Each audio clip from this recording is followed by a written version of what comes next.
ನಮಸ್ಕಾರ. ಮೆಗಾ ಸುದ್ದಿ ವಿಶೇಷ ಚರ್ಚಾ ಕಾರ್ಯಕ್ರಮಕ್ಕೆ ಸ್ವಾಗತ. ನಾನು ಸಂಪತ್ ವಂಡಾರು. ಇರಾನ್ ಮತ್ತು ಇಸ್ರೇಲ್ ನಡುವೆ ಘನಘೋರ ಯುದ್ಧ ನಡೀತಾ ಇದೆ. ಕ್ಷಿಪಣಿ ದಾಳಿ, ಡ್ರೋನ್ ದಾಳಿ ಎಲ್ಲವೂ ಕೂಡ ಭಯಾನಕವಾಗಿ ನಡೀತಾ ಇದೆ. ಅಲ್ಲಿ ನಮ್ಮ ಕನ್ನಡಿಗರು ಕೂಡ ಸಿಲುಕಿದ್ರು. 18 ಜನ ಕನ್ನಡಿಗರು ನಿನ್ನೆ ತಾನೇ ವಾಪಸ್ ಆಗಿದ್ದಾರೆ. ಅವರ ಜೊತೆಯಲ್ಲಿ ಮಾತುಕತೆಯನ್ನು ನಡೆಸ್ತಾ ಹೋಗೋಣ. ಇದೇ ನಮ್ಮ ಚರ್ಚಾ ವಿಷಯ, ಯುದ್ಧ ಭೂಮಿಯ ಅನುಭವ, 18 ಕನ್ನಡಿಗರ ಕಥನ.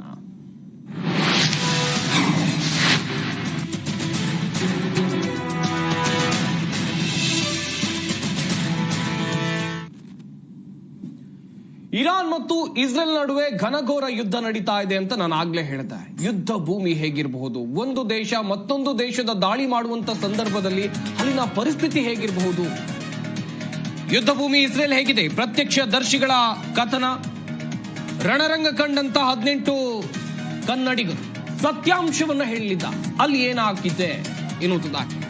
ಕ್ಷಣ ಕ್ಷಣಕ್ಕೂ ಕ್ಷಿಪಣಿ ದಾಳಿ, ಬಾಂಬ್ಗಳು ಸ್ಫೋಟ ಆಗುತ್ತೆ, ದೊಡ್ಡ ಶಬ್ದ ಕೇಳಿ ಬರುತ್ತೆ. ನಿಜಕ್ಕೂ ಕೂಡ ಆತಂಕ, ಭಯಾನಕ. ಜಿ ಕನ್ನಡ ನ್ಯೂಸ್ ಸ್ಟುಡಿಯೋದಲ್ಲಿ ಬಿಪ್ಯಾಕ್ ನ ಸದಸ್ಯರಿದ್ದಾರೆ. ಅವರಿಂದ ಯುದ್ಧ ಭೂಮಿಯಲ್ಲಿ ಏನಾಗ್ತಾ ಇದೆ, ಅವರು ಅನುಭವಿಸಿದ ಕಷ್ಟಗಳೇನು, ಕಳೆದ ದಿನಗಳು ಹೇಗಿತ್ತು, ಎಲ್ಲವನ್ನು ಕೂಡ ಎಳೆ ಎಳೆಯಾಗಿ ಹೇಳ್ತಾ ಹೋಗ್ತಾರೆ. ನಿಜವಾದ ಯುದ್ಧ ಭೂಮಿ, ರಣರಂಗ ಹೇಗಂತ ನೀವು ಕೂಡ ಹೇಳಬೇಕಾಗುತ್ತೆ. ಸಣ್ಣ ಪುಟ್ಟ ಯುದ್ಧ ಅಲ್ಲ, ಪ್ರತೀಕಾರ ತೆಗೆದುಕೊಳ್ಳೋಕೆ ಇರಾನ್ ಮತ್ತು ಇಸ್ರೇಲ್ ನಡೆಸ್ತಾ ಇರುವಂತ ವಾರ್ ಇದೆಯಲ್ಲ, ನಿಜಕ್ಕೂ ಕೂಡ ಮನುಕುಲ ಬೆಚ್ಚಿ ಬಿದ್ದಿದೆ. ಎರಡೂ ದೇಶದ ನಾಗರಿಕರು ಭಯದಲ್ಲಿ ಜೀವನ ನಡೆಸುವಂತ ಸ್ಥಿತಿ. ಅಲ್ಲಿ ಅವೆರಡೇ ದೇಶದ ನಾಗರಿಕರ ಇಲ್ಲ, ಬೇರೆ ರಾಷ್ಟ್ರದ ಪ್ರಜೆಗಳು ಇದ್ದಾರೆ. ನಮ್ಮ ದೇಶದಿಂದ ಇರಾನ್ ಅಥವಾ ಇಸ್ರೇಲ್ಗೆ ಓದೋಕೋದಂತ ಸಾಕಷ್ಟು ಜನರಿದ್ದಾರೆ. ಒಂದೊಂದು ದೃಶ್ಯಾವಳಿಗಳನ್ನು ಕೂಡ ನೀವಿಲ್ಲಿ ನೋಡ್ತಾ ಇದ್ದೀರಾ. ಇದು ಬಿಪ್ಯಾಕ್ ನ ಸದಸ್ಯರು ಯುದ್ಧ ಭೂಮಿಯಲ್ಲಿ ಕಳೆದಂತ ದಿನಗಳು ಹೇಗಿತ್ತು. ಸುರಕ್ಷಿತವಾಗಿ ತಾಯ್ನಾಡಿಗೆ ಬಂದಿದ್ದಾರೆ. ಕನ್ನಡಿಗರ ಪ್ರಾರ್ಥನೆ ಫಲಿಸಿದೆ. ಸುರಕ್ಷಿತವಾಗಿ ಬರ್ಲಿ ಇವರು ಅಂತೇಳಿ ಸಾಕಷ್ಟು ಜನ ಪ್ರಾರ್ಥನೆಯನ್ನ ಮಾಡ್ಕೊಂಡಿದ್ರು. ನಿಜಕ್ಕೂ ಕೂಡ ಒಂದೊಂದು ಕ್ಷಣಗಳು ಭಯಾನಕ.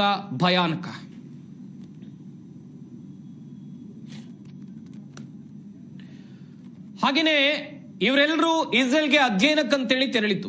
ಅಧ್ಯಯನಕ್ಕಂತ ತೆರಳಿದವರು ಸಂಕಷ್ಟಕ್ಕೆ ಸಿಲುಕ್ತಾರೆ. ಅದೇ ಸಂದರ್ಭದಲ್ಲಿ ದಾಳಿ ಆಗುತ್ತೆ ಇಸ್ರೇಲ್ ಹಾಗೇನೆ ಇರಾನ್ ನಡುವೆ. ಅಂತ ಸಂದರ್ಭದಲ್ಲಿ ಏನ್ ಮಾಡಬೇಕು? ಇನ್ನೊಂದ್ ಕಡೆಯಲ್ಲಿ ನಿನ್ನೆ ತಾಯ್ನಾಡಿಗೆ ವಾಪಸ್ ಬಂದಂತ ಬಿಪ್ಯಾಕ್ ಸದಸ್ಯರನ್ನ ಯಾವ ರೀತಿಯಾಗಿ ಸ್ವಾಗತ ಮಾಡಿಕೊಳ್ಳಲಾಯಿತು, ಅವರ ಕುಟುಂಬಸ್ಥರಾಗಿರಬಹುದು, ಬಿಪ್ಯಾಕ್ ನ ಇತರೆ ಸದಸ್ಯರಾಗಿರಬಹುದು, ತುಂಬಾ ಪ್ರೀತಿಪೂರ್ವಕವಾಗಿ ಸ್ವಾಗತ ಮಾಡಿಕೊಂಡ್ರು. ಇನ್ನೊಂದ್ ಕಡೆಯಲ್ಲಿ ಇವರನ್ನ ಕರೆದುಕೊಂಡು ಬರೋಕೆ ಸರ್ಕಾರ, ಕೇಂದ್ರ ಆಗಿರಬಹುದು ಅಥವಾ ರಾಜ್ಯ ಸರ್ಕಾರ ಆಗಿರಬಹುದು, ಯಾವ ರೀತಿಯಾಗಿ ಶ್ರಮ ವಹಿಸ್ತು, ಈ ವಿಚಾರವಾಗೂ ಕೂಡ ಅವರಿಂದಲೇ ಮಾಹಿತಿಯನ್ನ ಪಡ್ಕೊಳ್ತಾ ಹೋಗ್ಬೇಕಾಗತ್ತೆ. ಕೆಂಪೇಗೌಡ ಅಂತಾರಾಷ್ಟ್ರೀಯ ವಿಮಾನ ನಿಲ್ದಾಣಕ್ಕೆ ನಿನ್ನೆ ಬಿಪ್ಯಾಕ್ ನ ಸದಸ್ಯರು ಬಂದಿಳಿದಿರುವಂತಹ ದೃಶ್ಯಾವಳಿಗಳನ್ನ ನೀವಿಲ್ಲಿ ನೋಡ್ತಾ ಇದ್ದೀರಾ. ಅವರೇ ಈಗ ನಮ್ಮ ಸ್ಟುಡಿಯೋದಲ್ಲಿ ಇದ್ದಾರೆ. ಇನ್ನೊಂದು ಕಡೆಯಲ್ಲಿ ಬಂಕರ್ ನಲ್ಲಿದ್ದಂತ ಕ್ಷಣಗಳು ಭಯಾನಕ. ಸೈರನ್ ಸದ್ದು ಕೇಳ್ತಾ ಇದ್ದಂತೆ ಬಂಕರ್ಗೆ ಓಡೋಡ್ ಹೋಗ್ಬೇಕಿತ್ತು, ಬಂಕರ್ ನಲ್ಲಿ ಇರಬೇಕಿತ್ತು. ಆ ದಿನಗಳ ಕತೆಗಳು ಹೇಗಿರಬಹುದು? ನಾನು ಆಗ್ಲೂ ಕೂಡ ಹೇಳ್ತಾ ಇದ್ದೆ, ಇದು ಸಣ್ಣ ಪುಟ್ಟ ಅಲ್ಲ. ಎರಡು ರಾಷ್ಟ್ರಗಳ ನಡುವೆ ಪ್ರತೀಕಾರಕ್ಕಾಗಿ ನಡೀತಾ ಇರುವಂತ ಯುದ್ಧ, ಪ್ರತಿಷ್ಠೆಗಾಗಿ ನಡೀತಾ ಇರುವಂತ ಯುದ್ಧ, ನಾನಾ ನೀನಾ ಎನ್ನುವಂತ ಯುದ್ಧ. ಇಲ್ಲಿ ಸಾವು ನೋವುಗಳಿಗೆ ಲೆಕ್ಕ ಇಲ್ಲ. ಗಮನಿಸಬೇಕು ವೀಕ್ಷಕರೇ, ಇಲ್ಲಿ ಸಾವು ನೋವುಗಳಿಗೆ ಲೆಕ್ಕ ಇಲ್ಲ. ಒಂದ್ ಕಡೆಯಲ್ಲಿ ಬಂಕರ್ನ ದೃಶ್ಯಾವಳಿಗಳು, ಸೈರನ್ ಆಗ್ತಾ ಇದ್ದಂತೆ ಬಂಕರ್ಗೆ ಓಡೋಡೋಗ್ಬೇಕಿತ್ತು. ಇನ್ನೊಂದ್ ಕಡೆಯಲ್ಲಿ ಸುರಕ್ಷಿತವಾಗಿ ತಾಯ್ನಾಡಿಗೆ ಬಂದಿಳಿದಿರುವಂತಹ ದೃಶ್ಯಾವಳಿಗಳು. ಎರಡನ್ನೂ ಕೂಡ ನೀವು ನೋಡ್ತಾ ಇದ್ದೀರಾ. ಮುಂಚೆ ಹೇಗಿತ್ತು, ಈಗ ಹೇಗಿದೆ ಅಂತೇಳಿ.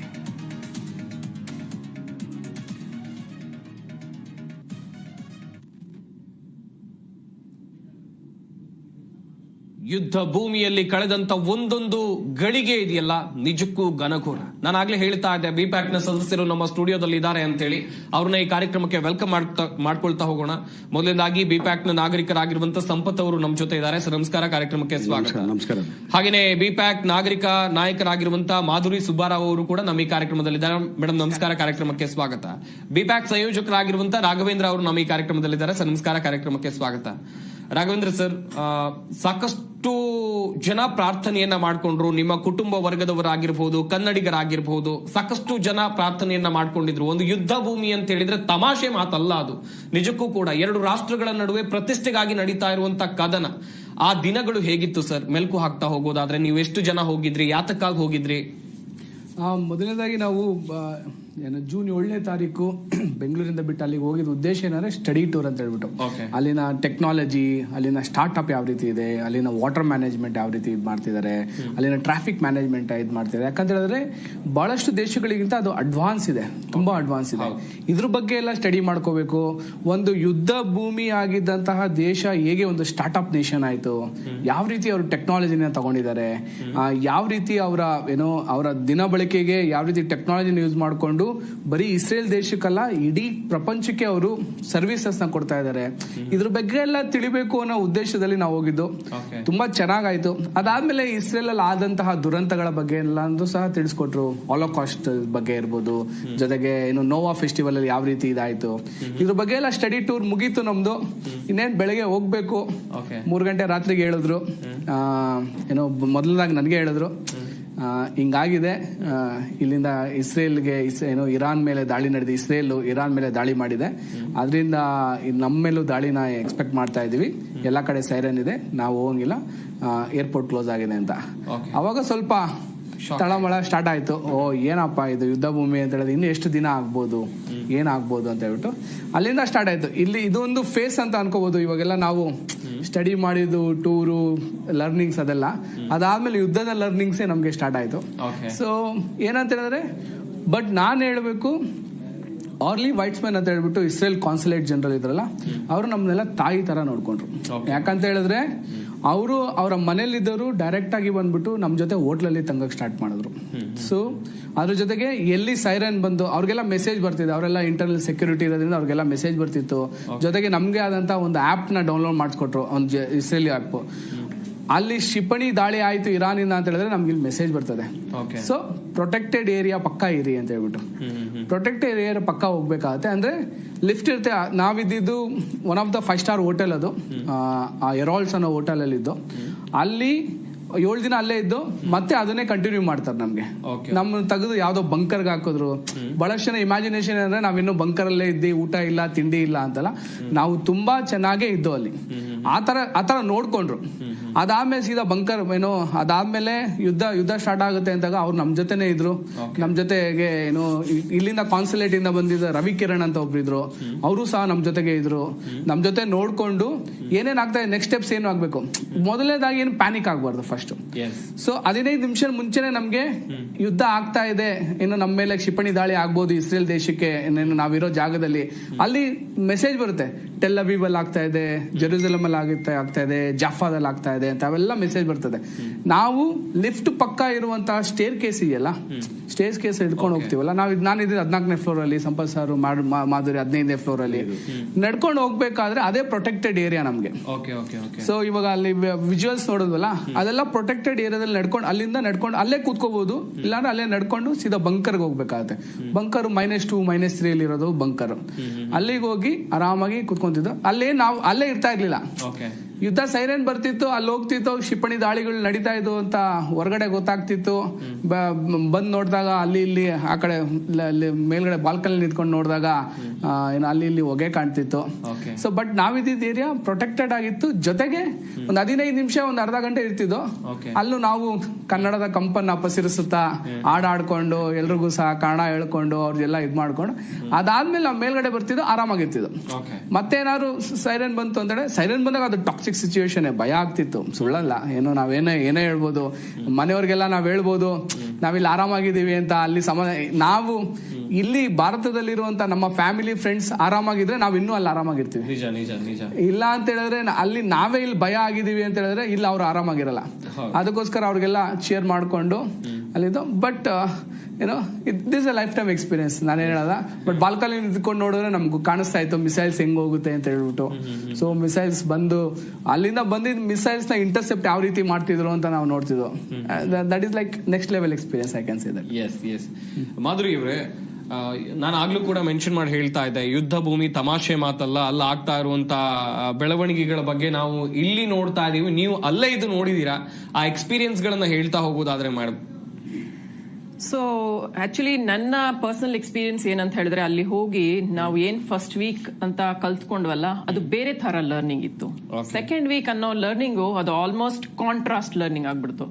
ಯಾಕೆಂತ ಹೇಳಿದ್ರೆ ಫಸ್ಟ್ ವೀಕ್ ನಲ್ಲಿ ನಾವು ಮುನಿಸಿಪಾಲಿಟಿ ಅಂಡ್ ಅದ್ ಹೆಂಗೆ ಫಂಕ್ಷನ್ ಮಾಡುತ್ತೆ, ಅದನ್ನ ಹೆಂಗೆ ನಾವು ಬೆಂಗಳೂರಿಗೆ ತರಬಹುದು, ಅದರಿಂದ ನಾವ್ ಏನ್ ಮಾಡಬಹುದು ಆಸ್ ಇಂಡಿವಿಜುವಲ್ ಪ್ರಾಜೆಕ್ಟ್ಸ್ ಮಾಡೋದಾಗ್ಲಿ, ಅಥವಾ ಏನೋ ಒಂದು ಆ ದೇಶದಿಂದ ಒಳ್ಳೇದನ್ನ ನಮ್ಮ ದೇಶಕ್ಕೆ ತಂದು ನಾವು ಅದನ್ನ ಅಳವಡಿಸಬೇಕು ಅನ್ನೋದೊಂದು ಪ್ಲಾನ್. ನಾನ್ ಕ್ಲಿಯರ್ ಆಗಿ ಇಲ್ಲಿಂದಾನೇ ಏನೇನ್ ಮಾಡ್ಬೇಕು ಅಂತ ನನ್ನ ಮನ್ಸಿನಲ್ಲೆಲ್ಲ ಚಾಕ್ಔಟ್ ಮಾಡ್ಕೊಂಡು ಹೋಗ್ಬಿಟ್ಟಿದ್ದೆ. ಸೊ ಆ ಒಂದು ಲರ್ನಿಂಗು ತುಂಬಾ ಎನ್ರಿಚಿಂಗ್ ಇತ್ತು. ಆದ್ರೆ ಹೋಲ್ಸಮ್ ಲರ್ನಿಂಗ್ ಆಗಿದ್ದೆ ನಾವು ಯಾವಾಗ ಯುದ್ಧದಂತ ಒಂದು ಸಿನಾರಿಯೋನ ನೋಡಕ್ ಶುರು ಮಾಡಿದ್ವಿ ನೋಡಿ, ಅವಾಗ ತುಂಬಾ ಒಂದು ಹೋಲಿಸ್ಟಿಕ್ ಲರ್ನಿಂಗ್ ಆಗಿತ್ತು ನನಗೆ ಪರ್ಸನಲಿ. ಎಲ್ಲಾರ್ಗೂ ಒಂದು ಲರ್ನಿಂಗ್ ಏನೇ ಇದೊಂದು, ಆದ್ರೆ ನನಗೆ ಒಂದು ಸ್ಪಿರಿಚುವಲ್ ಅವೇಕನಿಂಗ್ ಆಯ್ತು, ಒಂದು ಇಂಟೆಲೆಕ್ಚುಯಲ್ ಅವೇಕನಿಂಗ್ ಆಯ್ತು. ಈ ತರ ಬೇರೆ ಬೇರೆ ರೀತಿಯಲ್ಲಿ ನನಗೆ ತುಂಬಾನೇ ಲರ್ನಿಂಗ್ ಆಯ್ತು. ಸೊ ನನಗೆ 2ನೇ ವಾರದಲ್ಲಿ ಯಾವಾಗ ಯುದ್ಧ ಸ್ಟಾರ್ಟ್ ಆಯ್ತು, ನಾವು ಇನ್ನೇನ್ ಬರ್ಬೇಕು ಅಂತ ಕೆಲವೇ ಗಂಟೆಗಳಿತ್ತು ನಾವು ಹೊರಟು ಬರ್ಬೇಕು ಅಂತ ಅನ್ಕೊಂಡಾಗ ಏರ್ಪೋರ್ಟ್ ಕ್ಲೋಸ್ ಮಾಡ್ಬಿಟ್ರು, ಎಮರ್ಜೆನ್ಸಿ ಡಿಕ್ಲೇರ್ ಮಾಡಿದ್ರು. ಅಂತ ಸಮಯದಲ್ಲಿ ನಮಗೆ ಏನ್ ಮಾಡ್ಬೇಕು ಅಂತ ಅರ್ಥ ಆಗ್ತಾ ಇರ್ಲಿಲ್ಲ ಕೆಲವರಿಗೆ. ಆದ್ರೆ ಸೈರನ್ ಹೊಡೆದಾಗ ಆ ಒಂದ್ ಸೆಕೆಂಡ್ಗೆ, ಇದಕ್ಕಿಂತ ಮುಂಚೆದ ವಾರನಲ್ಲೂ ಸೈರನ್ ಬಂದಿತ್ತು, ಆದ್ರೆ ಆ ಸೈರನ್ಗಳು ಬಂದಿದ್ದು ಯಾವಾಗ ಶೆಲ್ಲಿಂಗ್ ಗಾಜಾ ಇಂದ ಆಗ್ತಾ ಇತ್ತು, ಅಥವಾ ಇನ್ನು 2 ಬಾರಿ ಬಂದಿತ್ತು, ಇನ್ನೊಂದ್ಸರಿ ಲೆಬನನ್ ಇಂದ ಆಯ್ತು.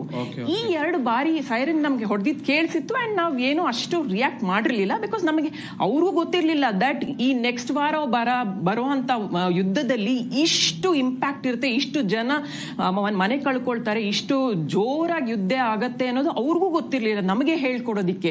ಪಾಪ ಇದು ಅವ್ರಿಗೂ ಹೊಸದು. ಈ ವಾರದಲ್ಲಿ ಆಗಿದಂತ ಯುದ್ಧ ಅದು ಇರಾನ್ ಜೊತೆ ಸ್ಟಾರ್ಟ್ ಆಗಿದ್ ಯುದ್ಧ ಆಯ್ತಾ. ಮೊದಲು 2 ವಾರದ ಏನ್ ನಾವು ಸೈರನ್ ಕೇಳಿದಲ್ಲ ಅದು ಬೇರೆ ಬೇರೆ ದೇಶದ್ದು. ಆ ಸೈರನ್ ಗಳಲ್ಲಿ ಗಾಜಾ ಇಂದ ಬರ್ತಾ ಇತ್ತು ನೋಡಿ ಸೈರನ್, ಅದ್ ಮಿಸೈಲ್ಸ್ ಎಲ್ಲ, ಅದನ್ನ ಇಂಟರ್ಸೆಪ್ಟ್ ಈಸಿಯಾಗಿ ಮಾಡಬಹುದಾಗಿತ್ತು ಅವರು. ಯಾಕೆಂದ್ರೆ ಅದು ಆ ಮಿಸೈಲ್ಸ್ ಅಷ್ಟು ಏನೋ ಪವರ್ಫುಲ್ ಆಗಿರ್ತಾ ಇರ್ಲಿಲ್ಲ, ಪ್ಲಸ್ ಅದು ಟೈಮ್ ಇರ್ತಾ ಇತ್ತು ನಮಗೆ ರಿಯಾಕ್ಟ್ ಮಾಡೋದಿಕ್ಕೆ. ಸೊ ಅಷ್ಟರೊಳಗೆ ಅವ್ರು ಇಂಟರ್ಸೆಪ್ಟ್ ಮಾಡ್ತಾ ಇದ್ರು. ಒಂದು ವೇಳೆ ಏನಾರೋ ಅದು ಇಂಟರ್ಸೆಪ್ಟ್ ಮಿಸ್ ಆಯ್ತು ಅಂದ್ರೂ ಅದ್ ಬಂದ್ ಬಿದ್ರು ಅಷ್ಟು ಇಂಪ್ಯಾಕ್ಟ್ ಆಗ್ತಾ ಇರ್ಲಿಲ್ಲ. ಲೆಬನಿಂದ ಅಂತೂ ಇನ್ನೂ ಜಾಸ್ತಿ ಸಮಯ ಇತ್ತು, ನಮ್ಗೆ 2 ನಿಮಿಷದ ತನಕ ಸಮಯ ಇತ್ತು ರಿಯಾಕ್ಟ್ ಮಾಡಕ್ಕೆ. ಬಟ್ ಬರೋ ವಾರ ನಮಗೆ ಸ್ಟಾರ್ಟ್ ಆಯ್ತು ಇರಾನ್ ಮಿಸೈಲ್ಸ್. ಅಲ್ಲಿ ಹೆಂಗೆ ಅಂತ ಹೇಳಿದ್ರೆ, ಸ್ವಲ್ಪ ಟೆಕ್ನಿಕಲ್ ಆಗಿ ಮಾತಾಡ್ಬೇಕು ಅಂದ್ರೆ, ಅಲ್ಲಿ ಹೆಂಗೆ ಅಂತ ಹೇಳಿದ್ರೆ ಈ ಬಲಿಸ್ಟಿಕ್ ಮಿಸೈಲ್ಸ್ ಅಂತ ಹೇಳ್ತಾರಲ್ಲ, ಅದ್ ಸ್ಟಾರ್ಟ್ ಆಗ್ತಿದ್ದಂಗೆ ನಮಗೆ ಸೈರನ್ ತಿಳಿತಿದ್ದಂಗೆ ವಿತ್ ಇನ್ ಫ್ಯೂ ಸೆಕೆಂಡ್ಸ್ ಅದನ್ನ ನಾವು ಕಾಗ್ನಿಸೆನ್ಸ್ ಗೆ ತಗೊಂಡು ನಾವು ಓಡ್ಬೇಕು. ಈ ಫೋಟೋನಲ್ಲಿ ಹಾಕಿದಾರಲ್ವಾ, ಅದೇ ತರ ನಾವೆಲ್ಲ ಬಂಕರ್ಸ್ ಓಡ್ಬೇಕು. ಯಾರ್ಯಾರಿಗೆ ಬಂಕರ್ಸ್ ಗೆ ಓಡಕ್ ಆಗಲ್ಲ, ವಯಸ್ಸಾದವ್ರಿಗೆ, ಚಿಕ್ಕ ಮಕ್ಳು ಇಟ್ಕೊಂಡಿರ್ತಾರೆ, ಹ್ಯಾಂಡಿಕ್ಯಾಪ್ಟ್ ಇರ್ತಾರೆ, ಏನ್ ಮೈನಾರಿಟೀಸ್ ಇರ್ತಾರಲ್ಲ, ಅಂದ್ರೆ ಮೈನಾರಿಟೀಸ್ ಇನ್ ದ ಸೆನ್ಸ್ ವಲ್ನರಬಲ್ಸ್ ಇರ್ತಾರಲ್ವಾ, ಅಂತವ್ರು ಬೇಕಾದ್ರೆ ಫೈರ್ ಎಕ್ಸಿಟ್ ನಲ್ಲಿ ಕೂಡ ಕೂತ್ಕೋಬಹುದು. ಅಂತವ್ರಿಗೆ ಅಂತಲೇ ಫೈರ್ ಎಕ್ಸಿಟ್ ಸೆಪರೇಟ್ ಆಗಿ ಕನ್ಸ್ಟ್ರಕ್ಟ್ ಮಾಡ್ತಾರೆ. ಸೊ ದಟ್ ಈ ಮಿಸೈಲ್ಸ್ ಹೊಡೆದಾಗ ಅಂದ್ರೆ ಅಥವಾ ಇಂಟರ್ಸೆಪ್ಟ್ ಮಾಡಿದಾಗ ಅದರಿಂದ ಸಣ್ಣ ಸಣ್ಣ ಪಾರ್ಟ್ಸ್ ಗಳು ಬೀಳುತ್ತೆ. ಅದೊಂದು ಚಿಕ್ಕ ಪಾರ್ಟ್, ಒಂದ್ ಸೆಂಟಿಮೀಟರ್ ಪಾರ್ಟ್ ಬಂದು ಮೈ ಮೇಲೆ ಬಿದ್ರು ಅದ್ರ ತಾಪ ಎಷ್ಟಿರುತ್ತೆ ಅಂದ್ರೆ ಇಮಿಡಿಯೇಟ್ ಆಗಿ ನಾವು ಸತ್ತು ಹೋಗ್ಬಿಡ್ಬೋದು. ಆ ತರದ್ದು ಹೀಟ್ ಇರುತ್ತೆ ಅದ್ರೊಳಗೆ. ಸೊ ಆ ಫೈರ್ ಎಕ್ಸಿಟ್ ಏನಕ್ಕೆ ಮಾಡಿರ್ತಾರೆ ಅಂದ್ರೆ, ಸೊ ದಟ್ ಇಮಿಡಿಯೇಟ್ ಆಗಿ ನಾವು ಅಲ್ಲಿ ಹೋಗಿ ವಿ ಕ್ಯಾನ್ ಟೇಕ್ ಸೇಫ್ಟಿ ಅನ್ನೋದಕ್ಕೆ ಮಾಡಿರ್ತಾರೆ. ಬಟ್ ಬರೋ ವಾರದಲ್ಲಿ ಮಿಸೈಲ್ಸ್ ಬರಕ್ ಸ್ಟಾರ್ಟ್ ಮಾಡ್ತು ಅಟ್ ಅ ಡಿಫರೆಂಟ್ ಏನೋ ಲೆವೆಲ್. ಆ ಮಿಸೈಲ್ಸ್ಗೆ ನಾವು ಕೆಳಗಡೆ ಬಂಕರ್ಗೆ ಹೋಗ್ಬೇಕಾಗಿತ್ತು. ಯಾಕೆ ಅಂತ ಹೇಳಿದ್ರೆ ಆ ಸ್ಪೀಡಿಗೆ ಬರ್ತಾ ಇದ್ದ ಮಿಸೈಲ್ಸ್ ಮೇಲ್ಗಡೆ ಅವ್ರು ಇಂಟರ್ಸೆಪ್ಟ್ ಮಾಡುವಾಗ ತುಂಬಾನೇ ಬಿಟ್ಟು ಹೋಗ್ತಾ ಇತ್ತು.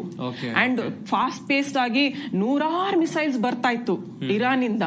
ಸೊ ಅದಕ್ಕಾಗಿ ಬಂಕರ್ ಸ್ಟಾರ್ಟ್ ಮಾಡಿದ್ವಿ ಹೋಗೋದಿಕ್ಕೆ. ಬಂಕರ್ಗೆ ಹೋಗ್ಬೇಕು ಅಂದ್ರೆ ಅಟ್ಲೀಸ್ಟ್ ನಮ್ಗೆ ಇಷ್ಟು ಜನ, ನಾವು ಬರೋ ಲಾಸ್ಟ್ 3-4 ದಿನದಲ್ಲಿ ಅಲ್ಲಿ ಅವ್ರ ಮನೆಗಳು ಕಳ್ಕೊಂಡಿರೋರು ಏನೋ ಜನರು ಕೂಡ ನಮ್ಮ ಹೋಟ್ಲಲ್ಲೇ ಉಳಿಸ್ಕೊಂಡ್ರು ಅವ್ರ ಮುನಿಸಿಪಾಲಿಟಿ. ಸೊ ಅವ್ರಗಳೊಂದು ಪಾಪ್ಯುಲೇಷನ್ ಜಾಸ್ತಿ. ಹೋಟ್ಲಲ್ಲಿ ನಮ್ಗೆ ಮೇಲಿಂದ ನಂದಿದ್ 15ನೇ ಫ್ಲೋರ್ ನಂದು ಸಂಪತ್ ಅವ್ರದ್ದು, ಅಲ್ಲಿ ಮೇಲ್ಗಡೆಯಿಂದ ಕೆಳಗಡೆ ತನಕ ಆ ಕ್ರೌಡ್ ನಲ್ಲಿ ನಾವು ನಡ್ಕೊಂಡ್ ಬರ್ತಾ ಇದ್ವಿ ಥ್ರೂ ಫೈರ್ ಎಕ್ಸಿಟ್. ಅದೆಲ್ಲ ತುಂಬಾ ಟೈಮ್ ಹಿಡಿತಾ ಇತ್ತು. ಬಟ್ ಹೆಂಗೋ ಮ್ಯಾನೇಜ್ ಮಾಡ್ಕೊಂಡು ಬರ್ತಾ ಇದ್ವಿ. ಬಂದು ನಾವು ಬಂಕರ್ ನಲ್ಲಿ ಉಳ್ಕೊಳ್ತಾ ಇದ್ವಿ ನಮ್ಮನ್ನೆಲ್ಲ ಶಾಂತಗೊಳಿಸಕ್ಕೆ ಅಂತ. ಎಷ್ಟು ತಯಾರಿ ಮಾಡ್ಕೊಂಡ್ ಬಿಟ್ಟಿದ್ದು ಅಂದ್ರೆ ನಿಜವಾಗ್ಲೂ ಈ ತರ ಇಮ್ಯಾಜಿನೇ ಮಾಡ್ಕೊಳಕ್ ಆಗಲ್ಲ. ನಾವೆಲ್ಲ ನಿದ್ದೆಗಣ್ಣಲ್ಲಿ ಗಾಢವಾದ ನಿದ್ದೆನಲ್ಲಿ ಇದ್ರೂನುವೇನೆ ನಮ್ಮನ್ನೆಲ್ಲ ಎಬ್ಸಿ, ಸೈರನ್ ಮೂಲಕ ಎಬ್ಸಿ.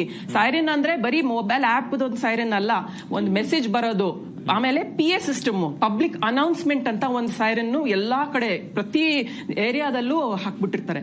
ಅದರದ್ದು ಸೈರನ್ ಇಂದ ಹಿಡಿದು ನಮ್ಗೆಲ್ಲರಿಗೂ 2-3 ರೀತಿನಲ್ಲಿ ನಮ್ಗೆ ಮೆಸೇಜ್ ಬರ್ತಾ ಇತ್ತು, ಓಡಿ, ಸೇಫ್ಟಿಗೆ ಓಡಿ ಅಂತ. ಅದನ್ನ ಕೇಳ್ಕೊಂಡು ನಾವೆಲ್ಲ ಕೆಳಗಡೆ ಓಡೋಗ್ತಾ ಇದ್ವಿ.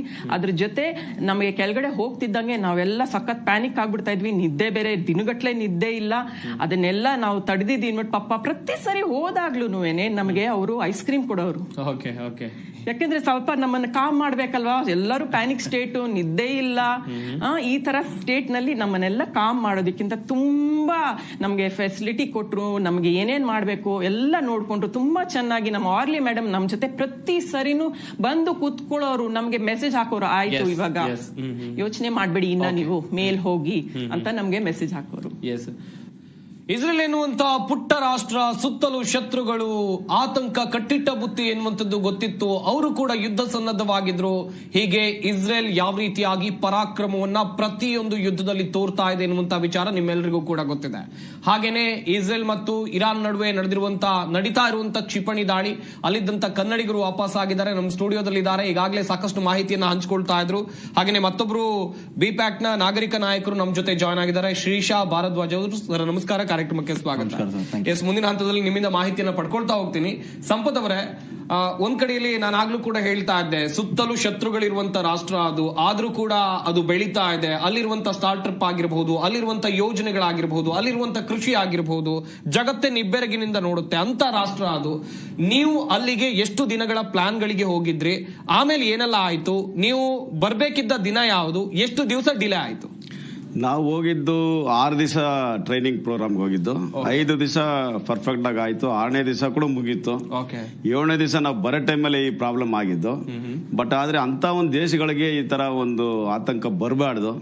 ಯಾಕಂತ ಹೇಳಿದ್ರೆ ಅಲ್ಲಿ ನೋಡಿದಾಗ ನಾವು ಈ 5 ದಿವಸ ಮತ್ತೆ ಈ 6ನೇ ದಿವಸ ಕೂಡ ನೋಡಿದಾಗ ದೇಶದ ಪ್ರೇಮಿಗಳು ಅವರಲ್ಲ. ಒಂದೊಂದು ಮನೆ ಮೇಲೆ ಕೂಡ ಆ ರಾಷ್ಟ್ರದ ಧ್ವಜಗಳು ಹಾಕಿರ್ತಾರೆ. ಅವರು ಸಂಪಾದನೆ ಮಾಡೋದು, ಅವರು ದುಡಿಯೋದು, ಮತ್ತೆ ಎಕ್ಸರ್ಸೈಸ್ ವ್ಯಾಯಾಮ ಮಾಡಿ ಮೈ ಕಟ್ನ ಹೆಂಗ್ ಚೆನ್ನಾಗಿ ಇಟ್ಕೊಂಡಿರ್ತಾರೆ. ಫಿಟ್ನೆಸ್ ಬಹಳ ಚೆನ್ನಾಗಿದೆ. ಒಂದೊಂದು ಅನಿಮಲ್ಸ್ ಅಂದ್ರೆ ನಾಯಿಗಳನ್ನ ಸಾಕ್ತಾ ಇದಾರೆ. ಅವದೆಲ್ಲ ವಾಕಿಂಗ್ ಅದೆಲ್ಲ ನೋಡಿದಾಗ ಇವ್ರ ದೇಶ ತರ ನಮ್ ದೇಶನ ಬರ್ಬೇಕಂತ ಬಹಳಷ್ಟು ಸಂತೋಷ ಪಟ್ಟಿರೋ ದಿವಸದಲ್ಲಿ ನಮ್ಗೆ 7ನೇ ದಿವಸ ಈ ಪ್ರಾಬ್ಲಮ್ ಬಂದಾಗ ನಾವೆಲ್ಲ ಲೀಡರ್ ಆಗಿರೋದ್ರಿಂದ, ಬಿಪ್ಯಾಕ್ ಸಿವಿಕ್ ಲೀಡರ್ ಆಗಿರೋದ್ರಿಂದ ನಮ್ಗೆ ಎಲ್ಲಾ ತರ ಲೀಡರ್ಶಿಪ್ ನ ಕಲ್ಸ್ಕೊಟ್ಟಿರೋ ಜಾಗ ಬಂದು ನಮ್ಮ ಬಿಪ್ಯಾಕ್ ಅಲ್ಲಿ. ಇದನ್ನ ನಾವು ತಿಳ್ಕೊಂಡು ಯಾರೇ ಪ್ಯಾನಿಕ್ ಆದ್ರೂ ಕೂಡ, ಯಾರೇ ಭಯ ಪಟ್ರು ಕೂಡ ನಾವು ಅವ್ರನ್ನೆಲ್ಲ ಕುಂತು ಸಮಾಧಾನ ಮಾಡಿಸಿ, ನಾವೆಲ್ಲ ಹೇಳ್ದಂಗೆ ಇವ್ರು 17ನೇ ಫ್ಲೋರು, ನಾವು ರಾಘವೇಂದ್ರ 14, ನಾವು ಇಬ್ರು 15, ಎಲ್ಲಾರನ್ನು ಬಾಗ್ಲು ತಟ್ಟಿ ಸೇಫ್ ಆಗಿ ನಾವು ಒಂದ್ ಜಾಗದಲ್ಲಿ ಇರ್ಬೇಕು. ಯಾಕಂದ್ರೆ 15ನೇ ಫ್ಲೋರ್ ಒಳಗೆ ಇಳಿಬೇಕಾದ್ರೂ ಒಂಥರ ಭಯನೇ. ಆದ್ರಿಂದ ಸ್ಟೆಪ್ ಅಲ್ಲೇ ಕುಂತ್ಕೋತಲ್ಲ ಮಾಡ್ತಾ ಇದ್ದೋ. ಆದ್ರಿಂದ ಬಟ್ ನಾವು ಇರೋ ಜಾಗದಲ್ಲಿ ನಾವು ಅಂತ ಭಯ ಪಡೋದು ಏನಿಲ್ಲ ಅನ್ನೋದು ಕೂಡ ಒಂದ್ ರೀತಿಯಲ್ಲಿ ಇದ್ರೆ ಯಾವ ಟೈಮಲ್ಲಿ ಏನಾಗುತ್ತೆ ಅಂತೇಳಿ. ಯಾಕಂದ್ರೆ 17ನೇ ಫ್ಲೋರ್ ಇಂದ ನೋಡಿದಾಗ ಇಲ್ಲಿಂದ ಮಿಸ್ರಲ್ಲಿ ಹಿಂಗ್ ಹೋಗೋದು ನೋಡ್ತಾ ಇದೀವಿ, ಹಂಗಿಂದ ಈ ಕಡೆ ಬರೋದು ನೋಡ್ತಾ ಇದೀವಿ.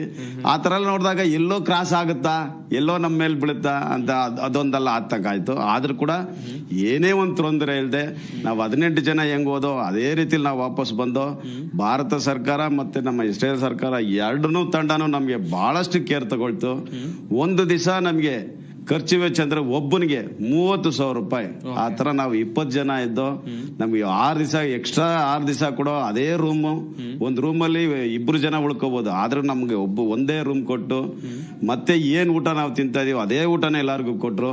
ಅಂತದೆಲ್ಲ ಕೊಟ್ಟು ಅಲ್ಲಿರೋ ಸೆಕ್ಯೂರಿಟಿಗಳನ್ನ ನಮ್ಗೆ ಇದು ಮಾಡಿಸಿ ನಮ್ಗೆ ತಗೊಬಂದು 2 ಸ್ಟೇಟ್ನ ದಾಟಿ 3ನೇದಲ್ಲೇ ನಮ್ಗೆ ಏರ್ಪೋರ್ಟ್ ಸಿಕ್ಕಿದ್ದು. ಅಲ್ಲಿವರೆಗೂ ಕೂಡ ನಮ್ಗೆ ಬಸ್ನ ವ್ಯವಸ್ಥೆ ಮಾಡಿ 2 ಕಂಟ್ರಿನ ನಾವು ಬಂದು ಆಮೇಲೆ ನಾವು ಬೆಂಗಳೂರು ಬರ್ಬೇಕಂತ ಹೇಳಿದ್ರೆ ನಾವು ಕೊನೆಯದಾಗಿ ನಮ್ಮ ಭಾರತಕ್ಕೆ ಬಂದು ಇಲ್ಲೂ ಕೂಡ ನಮ್ಗೆ ಒಂದು 3 ಅವರ್ ತಿರ್ಗಾ ಡಿಲೇ ಆಗೋಯ್ತು ಬಾಂಬೆ ಟು ಬ್ಯಾಂಗ್ಳೂರ್ ಬರುವಾಗ. ಅವಾಗ್ಲೂ ನಾವೆಲ್ಲ ಯಾರು ಪ್ಯಾನಿಕ್ ಆಗಿದೆ. ಯಾಕಂದ್ರೆ ಜನ ನಮ್ಮ ರಿಲೇಶನ್ಶಿಪ್ ಎಲ್ಲ ಏರ್ಪೋರ್ಟ್ ಅಲ್ಲಿ ಬಂದು ಕಾಯ್ತಾ ಇದಾರೆ. ಏನು ನೀವು ಇಂಡಿಯಾಗೂ ಬಂದಿರಿ, ಇಲ್ಲಿಂದ ಬರಕ್ ನಿಮ್ಗೆ ಯಾಕೆ ಎಷ್ಟು ಹೊತ್ತಾಯ್ತು ಅಂತ ಹೇಳಿದಾಗ ಅದೆಲ್ಲ ಕಾರಣಗಳಿತ್ತು. ನಾವು ಯಾರು ತಪ್ಪುಗಳು ಮಾಡಿಲ್ಲ. ಕರೆಕ್ಟ್ ಆಗಿ 18 ಜನನು ಹೆಂಗ್ ಹೋದ್ವು, 18 ಜನನು ವಾಪಸ್ ಬರ್ಬೇಕು, ಒಂದೇ ಫ್ಲೈಟ್ ಅಲ್ಲಿ ಬರ್ಬೇಕು ಅನ್ನೋದ್ರಿಂದ ನಾವು ಎಲ್ಲ ಎಲ್ಲಾರು ಕಾಯ್ದು ಬಂದು ಬೆಂಗಳೂರು ತಲುಪ್ದು. ಬೆಂಗಳೂರಲ್ಲಿ ನಮ್ಮ ಎಲ್ಲಾ ರಿಲೇಷನ್ಗಳು, ಎಲ್ಲಾ ಫ್ರೆಂಡ್ಸ್, ನಮ್ಮ BPAC ಸಿವಿಕ್ ಲೀಡರ್ಗಳು, ನಮಗ್ ಸೋದರ ಸಂಘಟನೆಯವರು ಎಲ್ಲಾರು ಬಂದು ವೆಲ್ಕಮ್ ಮಾಡಿದ್ರು. ಒಂದ್ ರೀತಿಲಿ ಅಲ್ಲಿ ಎಷ್ಟು ನಾವು ಪ್ಯಾನಿಕ್ ಆಗಿದ್ರು ಕೂಡ ಇಲ್ಲಿ ಬಂದ್ಮೇಲೆ, ಭಾರತಕ್ಕೆ ಬಂದ್ಮೇಲೆ ಬಹಳ ಖುಷಿ ಆಯ್ತು, ಸಂತೋಷ ಆಯ್ತು. ಇವತ್ತು ನಾವು ಫ್ಯಾಮಿಲಿ ಜೊತೆಲಿ ಎಲ್ಲಾರ ಜೊತೆಲಿ ನಾವು ಮಿಂಗಲ್ ಆಗಿದ್ದೀವಿ. ವೆಲ್ ಸರ್, ವೆಲ್, ನೀವು ಆಡ್ತಾ ಇರುವಂತ ಮಾತುಗಳನ್ನ ಕೇಳಿದ್ರೆ ಖುಷಿ ಆಗುತ್ತೆ. ಶ್ರೀಶಾ ಅವರೇ, ಭಾರತದಲ್ಲಿ ಅತಿಥಿ ದೇವೋಭವ ಅಂತ ನಾವು ಹೇಳ್ತೀವಿ, ಬಟ್ ಇಸ್ರೇಲ್ ವಿಚಾರಕ್ಕೆ ಬರೋದಾದ್ರೆ ನೀವು ಅಲ್ಲಿಗೆ ಆಸ್ ಅ ಗೆಸ್ಟ್ ಆಗಿ ಹೋಗಿದ್ದು, ಅಲ್ಲಿ ನಿಮ್ಮನ್ನ ಯಾವ ರೀತಿಯಾಗಿ ನೋಡ್ಕೊಂಡ್ರು, ಇದು ನಾರ್ಮಲ್ ಡೇಸ್ ಅಲ್ಲ, ಕ್ರಿಟಿಕಲ್ ಸಿಚುವೇಶನ್ ಅಲ್ಲಿ ಇರುವಂತ ಸಂದರ್ಭ, ಹೇಗಿತ್ತು ಆ ಸಿಚುವೇಶನ್ ಅಂತ ಹೇಳಿ? ಸರ್, ಒಂದು ಇಸ್ರೇಲು ಮತ್ತೆ ಭಾರತ ಒಂಥರ ಸಮಕಾಲಿಕರ ಲೆಕ್ಕ. ನಮ್ಮ ಆತಿಥ್ಯದಲ್ಲೂ ಅವರ ಆತಿಥ್ಯದಲ್ಲೂ ಒಂಚೂರು ತುಂಬಾ ಬೇರೆ ಆ ತರದಂತ ಏನು ಅನ್ಸೋದೇ ಇಲ್ಲ. ಅವ್ರ ಆತಿಥ್ಯ ಹೇಗಿತ್ತು ಅಂದ್ರೆ, ನಾವು ಮೊದಲನೇ ದಿನ ಬೆಂಗಳೂರಿಂದ ಹೊರಟಿದ್ದ ದಿವಸದಿಂದ ಹಿಡಿದು ನಾವು ಅಲ್ಲಿ ತಲುಪಿದಾಗ ನಮ್ಗೆ ನಾವ್ ಅನ್ಕೊಂಡ್ವಿ, ಇಲ್ಲ 2 ರೂಮ್ ಕೊಡ್ತಾರೆ, ಏನೋ ಹೆಂಗಪ್ಪ, ಏನೋ ಇಂಥ ದೇಶದಲ್ಲಿ ಬಂದಿದೀವಿ. And non first time international travel ಮಾಡ್ತಿರೋದು, ಆತರ ಹಲವಾರು ಜನ ಇದ್ರು. ಸೊ ನಮ್ಗೊಂದು ಆತಂಕ ಇತ್ತು. ಬಟ್ ಒಂದು ಚೂರು ಕೂಡ ನಮ್ಗೆ ಒಂದು ತೊಂದರೆ ಆಗದೆ, ಕೆಲವ್ರು ಹೆಂಗಾಯ್ತು ಅಂತಂದ್ರೆ, ನಾವ್ ಅನ್ಕೊಂಬೋದು ಅಲ್ಲಿ ಹೋಗ್ತೀವಿ, ಬೇರೆ ದೇಶಕ್ಕೆ ಹೋಗ್ತೀವಿ, ಊಟ ತಿಂಡಿ ಇದೆ, ದೊಡ್ಡ ಯೋಚನೆ ಆಗುತ್ತೆ ಅಂತ. ಅದ್ರಲ್ಲಿ ನಮ್ಮಲ್ಲಿ ಯಾರ್ಯಾರು ವೆಜಿಟೇರಿಯನ್ ಯಾರಿದ್ದಾರೆ ಸಪರೇಟ್ ಆಗಿ ಮಾಡಿಸಿ, ಅದರಲ್ಲೂ ವೆಜಿಟೇರಿಯನ್ ವೀಗನ್ ಅಲ್ಲಿ ಯಾರಿದ್ದಾರೆ ಅವ್ರನ್ನು ಸಪರೇಟ್ ಆಗಿ ಮಾಡಿಸಿ, ಆ ನಿಟ್ಟಿನಲ್ಲಿ ಕೂಲಂಕುಷವಾಗಿ ಯೋಚನೆ ಮಾಡಿ, ಒಂದು ಸಮಾಲೋಚನೆ ಮಾಡಿ ನಮ್ಗೆ ಆತಿಥ್ಯ ಕೊಟ್ರು. ಅಂಡ್ ನಾವು ಎಲ್ಲೂ ನಮ್ಗೆ ಯಾವ ತರ ಅಂತಂತಂದ್ರೆ, ನಾವ್ ಇಲ್ಲಿಂದ ಹೊರಟಿದ ತಕ್ಷಣ ನಮ್ಗೆ ಏನಾದ್ರು ಕೆಲವ್ರಿಗೆ 6 ದಿನ ಆಗಿದ ನಂತರ ಟ್ಯಾಬ್ಲೆಟ್ ಗಳೆಲ್ಲ ಖಾಲಿ ಆಗೋಯ್ತು. ಟ್ಯಾಬ್ಲೆಟ್ ಖಾಲಿ ಆಗೋಯ್ದ ತಕ್ಷಣ ಅವ್ರು ಯಾವ ಲೆಕ್ಕದಲ್ಲಿ ಇಂಥ ಡಾಕ್ಟರ್, ಅಂಡ್ ನಾವ್ ಹೋಗಿ ನಮ್ ಪ್ರಿಸ್ಕ್ರಿಪ್ಷನ್ ಕೊಟ್ರೆ ಯಾರು ಇದು ಕೊಡೋದಿಲ್ಲ. ಸೊ ಅಲ್ಲಿ ಇಸ್ರೇಲಿ ಡಾಕ್ಟ್ರೇ ಬರ್ಕೊಡ್ಬೇಕು. ಆ ನಿಟ್ಟಿನಲ್ಲಿ ಇಮಿಡಿಯೇಟ್ ಆಗಿ ಡಾಕ್ಟರ್ಗಳನ್ನ ಅರೇಂಜ್ ಮಾಡಿದ್ರು. ಡಾಕ್ಟರ್ಗಳು ಅರೇಂಜ್ ಮಾಡಿ ನಮ್ಮ ಏನೇನ್ ಟ್ಯಾಬ್ಲೆಟ್ಸ್, ನಮ್ಮ ಕೋಮಾರ್ಬಿಟೀಸ್ ಏನಿದೆ ಎಲ್ಲ ತಿಳ್ಕೊಂಡು ಅದ್ರ ತಕ್ಕನೆ ಅವ್ರದ್ದು ಒಂದು ಪ್ರಿಸ್ಕ್ರಿಪ್ಷನ್ ಕೊಟ್ಟು ಎಲ್ಲಾರ್ಗು ಮಾತ್ರೆ ಎಲ್ಲಾನು ಅನ್ವಯಿಸಿದ್ರು. ಯಾವ ಲೆಕ್ಕದಲ್ಲಿ ಹೋಯ್ತು ಅಂದ್ರೆ, ನಾವು ಎಕ್ಸ್ಟ್ರಾ ಇದೀವಲ್ಲ, ನಾವ್ ತಂದಿರೋ ಬಟ್ಟೆಗಳು ಹೆಂಗಾಗುತ್ತೋ ಇಲ್ವೋ ಪಾಪ ಅನಾನುಕೂಲ ಆಗ್ಬಾರ್ದು ಇವ್ರಿಗೆ, ಯಾವಾಗ್ಲೂ ಫ್ರೆಶ್ ಆಗಿರ್ಬೇಕಂದ್ರೆ ಲಾಂಡ್ರಿ ಸಹಿತ ಅರೇಂಜ್ ಮಾಡೋ ಇದ್ರಲ್ಲಿ ಹೊಟ್ಟೋಗಿದ್ರು. ತುಂಬಾ ಒಂದ್ ಲೆಕ್ಕದಲ್ಲಿ ನಮ್ಮ ಆತಿಥ್ಯದಲ್ಲಿ ನಮ್ಗೆ ಯಥೇಚ್ಛವಾಗಿ ನೋಡ್ಕೊಂಡ್ರು. ಆರ್ಲಿ ವೈಟ್ಸ್ಮ್ಯಾನ್ ಅವರು ಅಲ್ಲೇ ನಮ್ ಜೊತೆನೆ ಇದ್ದು ಕೂಡ ಕಂಪ್ಲೀಟ್ ಆಗಿ ಅವರು ಯಾವ ಲೆಕ್ಕದಲ್ಲಿ ನಮ್ಗೆ ಪುಷ್ ಕೊಟ್ರು ಅಂತಂತಂದ್ರೆ, ನಮ್ಗೆ ಮಾನಸಿಕ ಸ್ಥೈರ್ಯನೂ ಬೇಕು. ಅಂತ ಕಡೆ ನಾವಿಲ್ಲಿ ಸುಖವಾಗಿದ್ದೀವಿ, ಅಲ್ಲಿ ಹೋದಾಗ ಅವ್ರ ಜೊತೆಗಿದ್ದು ಒಂದು ದೊಡ್ಡ ಬಲನೇ ಬಂತು. ಅವರು ಮನೇಲೆ ಇರ್ಬೋದಿತ್ತು, ನಮ್ ಜೊತೆನೆ ಬಂದು ನಮ್ ಜೊತೆನೆ ಇದ್ದು ಒಂದು ಆ ಮಾನಸಿಕ ಸ್ಥೈರ್ಯ. ಅಂಡ್ ಅಲ್ಲಿ ಮಕ್ಕಳು ಎಷ್ಟು ಆತಿಥ್ಯ ಕೊಡ್ತಾರೆ ಗೊತ್ತಾ ಸರ್. ನಾವೆಲ್ಲೋ ಬಂದ್ಬಿಟ್ಟಿದೀವಿ, ಯಾರೋ ಮಗು ಬರುತ್ತೆ, ಸುಮ್ನೆ ಕೂತಿದ್ದೀರಾ, ತಗೊಳ್ಳಿ ಐಸ್ ಕ್ರೀಮ್ ಅನ್ನತ್ತೆ. ಅದೆಲ್ಲ ಒಂದು ಹೇಳ್ಕೊಳಕ್ಕೆ ಒಂದು ಖುಷಿ ಆಗುತ್ತೆ. ಒಂದ್ ಲೆಕ್ಕದಲ್ಲಿ ತುಂಬಾ ಖುಷಿ ಇದೆ. ಅಂಡ್ ಮಕ್ಕಳ ಧೈರ್ಯನೇ ಬೇರೆ, ಅಲ್ಲಿರೋ ಜನರ ಧೈರ್ಯ ಯಥೇಚ್ಛವಾಗಿದೆ, ಖುಷಿ ಆಗುತ್ತೆ ಸರ್. ಎಸ್, ಗಮನಿಸ್ತಾ ಇರ್ಬೋದು ವೀಕ್ಷಕರೇ, ಇಸ್ರೇಲ್ ನ ಆತಿಥ್ಯ ಹೆಂಗಿತ್ತು ಅಂತ ಹೇಳಿ ಅಲ್ಲಿದ್ದಂತ ಕನ್ನಡಿಗರು ಹೇಳ್ತಾ ಇದ್ರು. ರಾಘವೇಂದ್ರ ಅವರನ್ನ ಮಾತನಾಡಿಸ್ತಾ ಹೋಗೋಣ, ಅವರಿಂದಲೂ ಕೂಡ ಸಾಕಷ್ಟು ವಿಚಾರಗಳನ್ನ ತಿಳ್ಕೊಳ್ಬೇಕು. ರಾಘವೇಂದ್ರ ಅವರೇ, ನೀವಾಗ್ಲೇ ಹೇಳ್ತಾ ಇದ್ರಿ ಅಲ್ಲಿಗೆ ಯಾಕೆ ಹೋಗಿದ್ರಿ, ಏನೆಲ್ಲ ಸ್ಟಡಿ ಮಾಡಿದ್ರಿ, ಅಲ್ಲಿನ ದಿನಗಳು ಹೆಂಗಿತ್ತು ಅಂತ ಹೇಳಿ. ಈ ಸಂಕಷ್ಟಕ್ಕೆ ಸಿಲುಕಿದಂತ ದಿನಗಳಲ್ಲಿ ನಿಮ್ಮ ಮನಸ್ಥಿತಿ ಹೇಗಿತ್ತು ಸರ್ ಅಂತ ಹೇಳಿ? ಸೊ ಮೊದಲ ದಿನಗಳಲ್ಲಿ ನಮ್ಮ ಮನಸ್ಥಿತಿ, ಎಷ್ಟು ದಿವಸ ಆಗುತ್ತಪ್ಪ, ಏನಪ್ಪ ಇಲ್ಲೇ ಉಳ್ಕೊಬಿಟ್ವಾ, ಹೆಂಗೆ ಕತೆ, ನೆಕ್ಸ್ಟ್ ಮುಂದಿನ ದಿನಗಳಲ್ಲಿ ಹೆಂಗೆ ನಮ್ದು ಅಂತ. ಬಟ್ ಪ್ರತಿದಿನನೂ ಅವ್ರು ಬಂದು ನಮ್ಗೆ ಹೇಳ್ತಾ ಇದ್ರು. ಆಮೇಲೆ ಇಂಡಿಯನ್ ಎಂಬಸಿನೂ ಸಹ ನಮ್ಗೆ ಕಾನ್ಸ್ಟೆಂಟ್ ಟಚ್ ಅಲ್ಲಿತ್ತು. ಆಮೇಲೆ BPACನ ರೇವತಿ ಮೇಡಮ್ ಸಹ ನಮ್ಮ CEO ಬಹಳಷ್ಟು ಜನರ ಜೊತೆ ಮಾತುಕತೆ ನಡೆಸ್ತಾ ಇದ್ರು. ಅಂದ್ರೆ ಅವರು ಸಹ ನಮಗೆ ಶಕ್ತಿ ತುಂಬ್ತಾ ಇದ್ರು. ಏನೂ ಇಲ್ಲ, ನಾವು ಆಲ್ರೆಡಿ ಸೆಂಟ್ರಲ್ ಗೌರ್ಮೆಂಟ್ ಜೊತೆ ಮಾತಾಡಿದ್ದೀವಿ, ಸ್ಟೇಟ್ ಗೌರ್ಮೆಂಟ್ ಜೊತೆ ಮಾತಾಡಿದ್ದೀವಿ, ಜೊತೆಗೆ ಇವ್ರ ಜೊತೆ ಎಲ್ಲ ಮಾತಾಡಿದ್ದೀವಿ. ಯಾರ ಜೊತೆ, ಇಂಡಿಯನ್ ಎಂಬಸಿ ಜೊತೆ ಮಾತಾಡಿದ್ದೀವಿ. ಇಂಡಿಯನ್ ಎಂಬಸಿಯ ವಿಶಾಲ್ ಅನ್ನೋರು ಬಂದ್ಬಿಟ್ಟು ನಮ್ಮನ್ನ ಕೂರಿಸಿ, ನೋ ವರೀಸ್, ನಾನು ಇಲ್ಲಿ 2 ವರ್ಷದಿಂದ ಇದ್ದೀನಿ, 3 ವರ್ಷದಿಂದ ಇದ್ದೀನಿ, ನೀವು ಇಲ್ಲಿರ್ತೀರಾ, ಏನಿಲ್ಲ ಅಂದ್ರೂ ಒಂದು 4-5 ದಿವಸ ಜಾಸ್ತಿ ಆಗ್ಬೋದು, ಸೊ ತಾವು ಕಾಮ್ ಆಗಿರ್ಬೇಕು ಅಂದಾಗ ನಾವೆಲ್ಲನೂ ಸಹ ಓಕೆ, ಏನಿಲ್ಲ, ನಾವು ಮನಸ್ಥಿತಿಲಿ ಹೆಂಗ್ ಅನ್ಕೊಂಡ್ರೆ, ಒಳಗಡೆ ಭಯ ಇದ್ರು ಸಹ ನಮ್ ಸ್ಟಡಿ ಟೂರ್ 1 ವಾರದಿಂದ 2 ವಾರ ಆಗಿದೆ. ಸೊ ಫ್ಲೈಟ್ ಎಲ್ಲ ಇದಿಲ್ಲ, ಬಟ್ ನಾವಿಲ್ಲೇ ಇದ್ರೆ ಸೇಫ್ ಆಗಿರ್ತೀವಿ ಸರ್. ಅದಾದ್ಮೇಲೆ ಯಾವ್ದೋ ಒಂದು ಗುಡ್ಸ್ಲರ್ ಇರಲಿಲ್ಲ ಸರ್ ನಾವು. ಓಕೆನಾ. ನಾವು ಯಾಕಂತ ಹೇಳಿದ್ರೆ ಬಹಳಷ್ಟು ಜನ ಇಲ್ಲಿ ಯೋಚನೆ ಮಾಡ್ತಾರೆ, ಎಲ್ಲೋ ಬಂಕರ್ ಅಲ್ಲಿ ಕೂತಿದ್ದಾರೆ, ಯಾವ್ದೋ ಒಂದು ಗುಡ್ಸ್ಲಲ್ಲಿದ್ದಾರೆ, ಎಲ್ಲೋ ಒಂದು ಆಗ್ತಾ ಇದೆ ಅಂತ. ನಾವಿದ್ದು ಒಂದು ಐಷಾರಾಮಿ ಹೋಟ್ಲಲ್ಲಿ, ಅಲ್ಲಿ ಪೂಲ್ ಇತ್ತು, ಪಕ್ಕದಲ್ಲಿ ಬೀಚ್ ಇತ್ತು, ಪಕ್ಕದ ಏನೋ ನಮ್ಗೆ ಬೇಕಾಗಿರುವಂತ ಎಲ್ಲಾ ಸವಲತ್ತು ಇತ್ತು, ಊಟ ಸಿಗ್ತದೆ. ಏನ್ ಬೇಕು ಮೇಜರ್ ಆಗಿ ಮನುಷ್ಯಂಗೆ? ಊಟ ಬೇಕು. ಬಟ್ ಏನಾದ್ರೆ ಆತಂಕ ಇತ್ತು. ಆತಂಕದ ಬಗ್ಗೆ ನಾನು ಮಾತಾಡ್ಲಿಲ್ಲ. ಆತಂಕ ಇತ್ತು. 3 ಗಂಟೆ ರಾತ್ರಿಗೆ ಎದ್ದು ಮಲಗಿರ್ತೀವಿ, ಡೀಪ್ ಸ್ಲೀಪ್ ಅಲ್ಲಿ ಇರ್ತೀವಿ, ಸೈರನ್ ಬರೋದು, ಎದ್ನೋ ಬಿದ್ನೋ ಅಂತ ಹೋಗ್ಬೇಕಾಗಿತ್ತು. ಅದೆಲ್ಲ ಇತ್ತು. ಬಟ್ ಏನಂತ ಹೇಳಿದ್ರೆ ಅದ್ರ ಜೊತೆಗೆ ನಾವು 18 ಜನ ಇದ್ದು, ಕೆಲವೊಂದು ಅದೊಂದು ನಮ್ದೊಂದು ಸ್ಟ್ರೆಂತ್. ಅದ್ರ ಜೊತೆಗೆ ನಮ್ಮನ್ನ ಯಾರು ಕೈ ಬಿಟ್ಟಿರ್ಲಿಲ್ಲ. ಆರ್ಲಿ ಅವ್ರು ನಮ್ ಜೊತೆಗಿದ್ರು, ನಮ್ಮ ಸಿಇಒ ಅವರು ಕಾನ್ಸ್ಟೆಂಟ್ ಟಚ್ ಅಲ್ಲಿ ಇದ್ರು. ನಮ್ ಜೊತೆನೆ ಬಹಳಷ್ಟು ಜನ ನಾಯಕರುಗಳಿದ್ರು, ಅವರು ಸಹ ಅವ್ರವ್ರ ನಾಯಕರುಗಳ ಜೊತೆ ಮಾತಾಡ್ತಿದ್ರು. ರಾಜ್ಯ ಸರ್ಕಾರ ನಮ್ ಜೊತೆ ಇತ್ತು. ಮೇಜರ್ ಆಗಿ ಏನು ಅಂತ ಹೇಳಿದ್ರೆ Shalini Rajneesh chief secretary madam ಅವರು ನಮ್ಗೊಂದು ಧೈರ್ಯ ಕೊಟ್ಟಿದ್ರು. ನಾವು ಮಾತಾಡ್ತಾ ಇದೀವಿ, ನಮ್ಮನ್ನ ವಾಪಸ್ ತರೋ ಜವಾಬ್ದಾರಿ ನಮ್ದು. ಸೊ ನೀವು ಅದ್ರ ಬಗ್ಗೆ ತಲೆ ಕೆಡ್ಸ್ಕೋಬೇಡಿ. ಸೊ ನಿಮ್ಮನ್ನ ವಾಪಸ್ ತರೋ ಜವಾಬ್ದಾರಿ ನಮ್ದು ಅಂತ chief secretary madam Shalini Rajneesh madam ಅವರು ಖುದ್ದಾಗಿ ಹೇಳಿದ್ರು. ಹಿಂಗೆಲ್ಲ ಅಂದಾಗ ನಾವೇನ್ ಅನ್ಕೊಂಡ 2 ದಿವಸ ಲೇಟ್ ಆಗುತ್ತೆ, 3 ದಿವಸ ಲೇಟ್ ಆಗುತ್ತೆ, ಇವೆಲ್ಲ ನಮ್ಗೆ ಅಭಯ ಆಯ್ತು ಸರ್. ಅದ್ರ ಜೊತೆಗೆ ಬೇರೆ ನಿಮ್ಗೆ ಇನ್ನೊಂದು ವಿಷಯ ಏನ್ ಹೇಳ್ಬೇಕು ಅಂತ ಹೇಳಿದ್ರೆ, ನಾವು ಮಾತ್ರ ಸಿಕ್ಕಾಕೊಂಡಿಲ್ಲ. ಬೇರೆ ಬೇರೆ ರಾಜ್ಯಗಳಿಂದ ಬಂದಿರೋ, ಬೇರೆ ಬೇರೆ ಕಂಟ್ರಿಯಿಂದ ಬಂದಿರೋ ಇದು. ಇನ್ನೂ ಸಹ ನಾವು ರೋಡ್ ಮೂಲಕ ಇದಕ್ಕೆ ಹೋಗಿದ್ದು, ಯಾವ್ದಕ್ಕೆ? ಜಾರ್ಡನ್ ದೇಶಕ್ಕೆ. ಓಕೆನಾ. ರೋಡಲ್ಲಿ ಹೋಗ್ಬೇಕಾಯ್ತು, ಬೈ ರೋಡಲ್ಲಿ ಹೋಗ್ಬೇಕಾಯ್ತು, 4 ಅವರ್ ಜರ್ನಿ. ಬೇರೆ ಬೇರೆ ಜಾರ್ಡನ್ ದೇಶಕ್ಕೆ, ಇಸ್ರೇಲ್ ಇಂದ ಜಾರ್ಡನ್ ದೇಶಕ್ಕೆ ಬಂದ್ಬಿಟ್ಟು ಜಾರ್ಡನ್ ಇರುವ ಅಮ್ಮಾನ್ ಏರ್ಪೋರ್ಟ್ ಇಂದ ನಾವು ಫ್ಲೈ ಆಗಿದ್ದು. ನಾವು ಇಸ್ರೇಲ್ ಇಂದ ಫ್ಲೈ ಆಗಿದ್ದಲ್ಲ. ಸೊ ಅಲ್ಲಿ ಬಂದಂತ ಬಹಳಷ್ಟು ಜನ ನಮ್ಗೆ ಯಾವಾಗ ಫ್ಲೈಟ್ ಅಂತ ಗೊತ್ತಿಲ್ಲ, ನಾವ್ ಎಲ್ಲಿಗೆ ಹೋಗ್ಬೇಕು ಅಂತ ಗೊತ್ತಿಲ್ಲ, ನಮ್ಗೆ ಅಷ್ಟು ಕಾಂಟ್ಯಾಕ್ಟ್ ಇಲ್ಲ. ನಮ್ಗೆ ಇವತ್ತು ನಾಳೆ ಅಂತಿದ್ದಾರೆ, 22ನೇ ತಾರೀಕು ಅಂತ ಹೇಳ್ತಿದ್ದಾರೆ, 22ನೇ ತಾರೀಕು ಅಂತಿದ್ದಾರೆ. ಆ ಸಿಚುವೇಶನ್ ಅಲ್ಲಿ ನಮ್ ಸರ್ಕಾರ ನಮ್ನ ಬಿಡ್ಲಿಲ್ಲ ಸರ್. ಓಕೆನಾ. ಅದನ್ನ ನಾನು ಹೇಳ್ಬೇಕು, ನಮ್ಮ ಚೀಫ್ ಮಿನಿಸ್ಟರ್ ಇರ್ಬೋದು, ಚೀಫ್ ಸೆಕ್ರೆಟರಿ ಅವ್ರು ಇರ್ಬೋದು, ಅಲ್ಲಿನ ಇಂಡಿಯನ್ ಎಂಬಸಿ, ಭಾರತ ಸರ್ಕಾರ ಇರ್ಬೋದು, ಅವ್ರು ಬಂದ್ಬಿಟ್ಟು ಕಾನ್ಸ್ಟೆಂಟ್ ಟಚ್ ಅಲ್ಲಿ ಇದ್ಬಿಟ್ಟು ನೀವು ತಲೆ ಕೆಡ್ಸ್ಕೊಬಿಡಿ, ನಿಮ್ನ ಇವತ್ತು ಕಳಿಸ್ತೀನಿ ಸರ್. ಮುಂದಿನ ಹಂತದಲ್ಲಿ ನಿಮ್ಮಿಂದ ಮಾಹಿತಿಯನ್ನು ಪಡ್ಕೊಳ್ತಾ ಹೋಗ್ತೀನಿ. ಸಂಪತ್ ಅವರೇ, ನೀವು ಅಲ್ಲಿದ್ದಂತ ಸಂದರ್ಭದಲ್ಲಿ ನಿಮ್ಮ ಫ್ಯಾಮಿಲಿನೆಲ್ಲ ಹೇಗ್ ಧೈರ್ಯ ತುಂಬಿದ್ರಿ ಅಂತ ಹೇಳಿ ಚುಟುಕಾಗಿ ಹೇಳ್ತಾ ಹೋಗೋದಾದ್ರೆ? ಯಾಕಂತ ಹೇಳಿದ್ರೆ ಈಗ ನಮ್ಗೆ ನಮ್ಮ ಮೊಬೈಲ್ ಇರೋದ್ರಿಂದ ನಮ್ಮ ಫ್ಯಾಮಿಲಿ ಅವ್ರಿಗೆ ಖುದ್ದಾಗಿ ತೋರಿಸ್ದು, ನೋಡಿ ನೀವ್ ಯಾರು ಆತಂಕ ಪಡಕ್ ಹೋಗ್ಬೇಡಿ, ನಾವ್ ಇಲ್ಲಿ ಬಹಳ ಚೆನ್ನಾಗಿದ್ದೀವಿ. ಯಾಕಂದ್ರೆ ನೋಡಿ, ನಾವು ಲೀಡರ್ ಅಂತ ಹೇಳಿದಾಗ ಕೆಲವು ಅಲ್ಲಿ ಮನೆ ಕಳ್ಕೊಂಡಿರತಕ್ಕಂತ ಜನಗಳಲ್ಲಿ ಬಂದಿದ್ರಲ್ಲ, ಅವ್ರಗಳಿಗೆ ಬೇರೆ ಮನೇಲಿ ಇರತಕ್ಕಂತ ಬಟ್ಟೆಗಳು ತಂದು ಕೊಡ್ತಾ ಇದ್ರು, ಮಕ್ಕಳಿಗೆ ಆಟ ಆಡಕ್ಕೆ ಗೊಂಬೆಗಳು ತಂದು ಕೊಡ್ತಾ ಇದ್ರು. ಆ ಬಟ್ಟೆನ ನಾವೇನ್ ಹೇಳಿದ್ರು, ನಾವೆಲ್ಲ ಲೀಡ್ರು, ಈ ಬಟ್ಟೆನ ಹಿಂಗ್ ರಾಶಿಯಾಗಿ ಹಾಕ್ಬಿಟ್ಟವ್ರೆ, ಇದನ್ನೆಲ್ಲ ಬನ್ನಿ ಎಲ್ಲಾರು ಮಡ್ಚಿಗೆ ಒಂದ್ ಕಡೆ ಇಡೋಣ ಅಂತ ಹೇಳಿದಾಗ ಮಡ್ಚಿಟ್ಟಿದ್ವು. ಆ ಬಟ್ಟೆಗಳನ್ನ ಚೆನ್ನಾಗಿತ್ತ ಜನ ತಗೊಂಡೋದ್ರು. ಅದೆಲ್ಲ ನಮ್ಗೆ ಏನೋ ಒಂದು ಸಂತೋಷ ಕೊಡ್ತೀವಿ. ಯಾಕಂತ ಹೇಳಿದ್ರೆ ನಾವು ಲೀಡರ್ ಆಗಿದ್ದು ಒಂದು ಮಡ್ಚ ಕೆಲಸ ನಮ್ಗೆ ಸಿಗ್ತಲ್ಲ ಅಂತೇಳಿ. ಅಲ್ಲಿ ಡಾಕ್ಟರ್ಗಳು ಬಂದಾಗ ಅವ್ರಗಳಿಗೆ ನಾವು ಜೊತೆಲಿ ಪಕ್ಕದಲ್ಲಿದ್ದೋ, ಈ ಕಡೆ ಮನಸ್ಸು ತುಂಬಿಸಕ್ಕೆ, ಮನ ಬಂದು ಕೆಟ್ಟೋಗಿರುತ್ತೆ ಅವ್ರಿಗೆ, ಮನೆ ಬಿದ್ದಿರೋರಿಗೆ, ಅವ್ರಿಗೆ ಕರೆಕ್ಟ್ ಪಡ್ಸಕ್ಕೆ ಒಂದ್ 4-5 ಜನ ತಂಡ ಬಂದಿತ್ತು.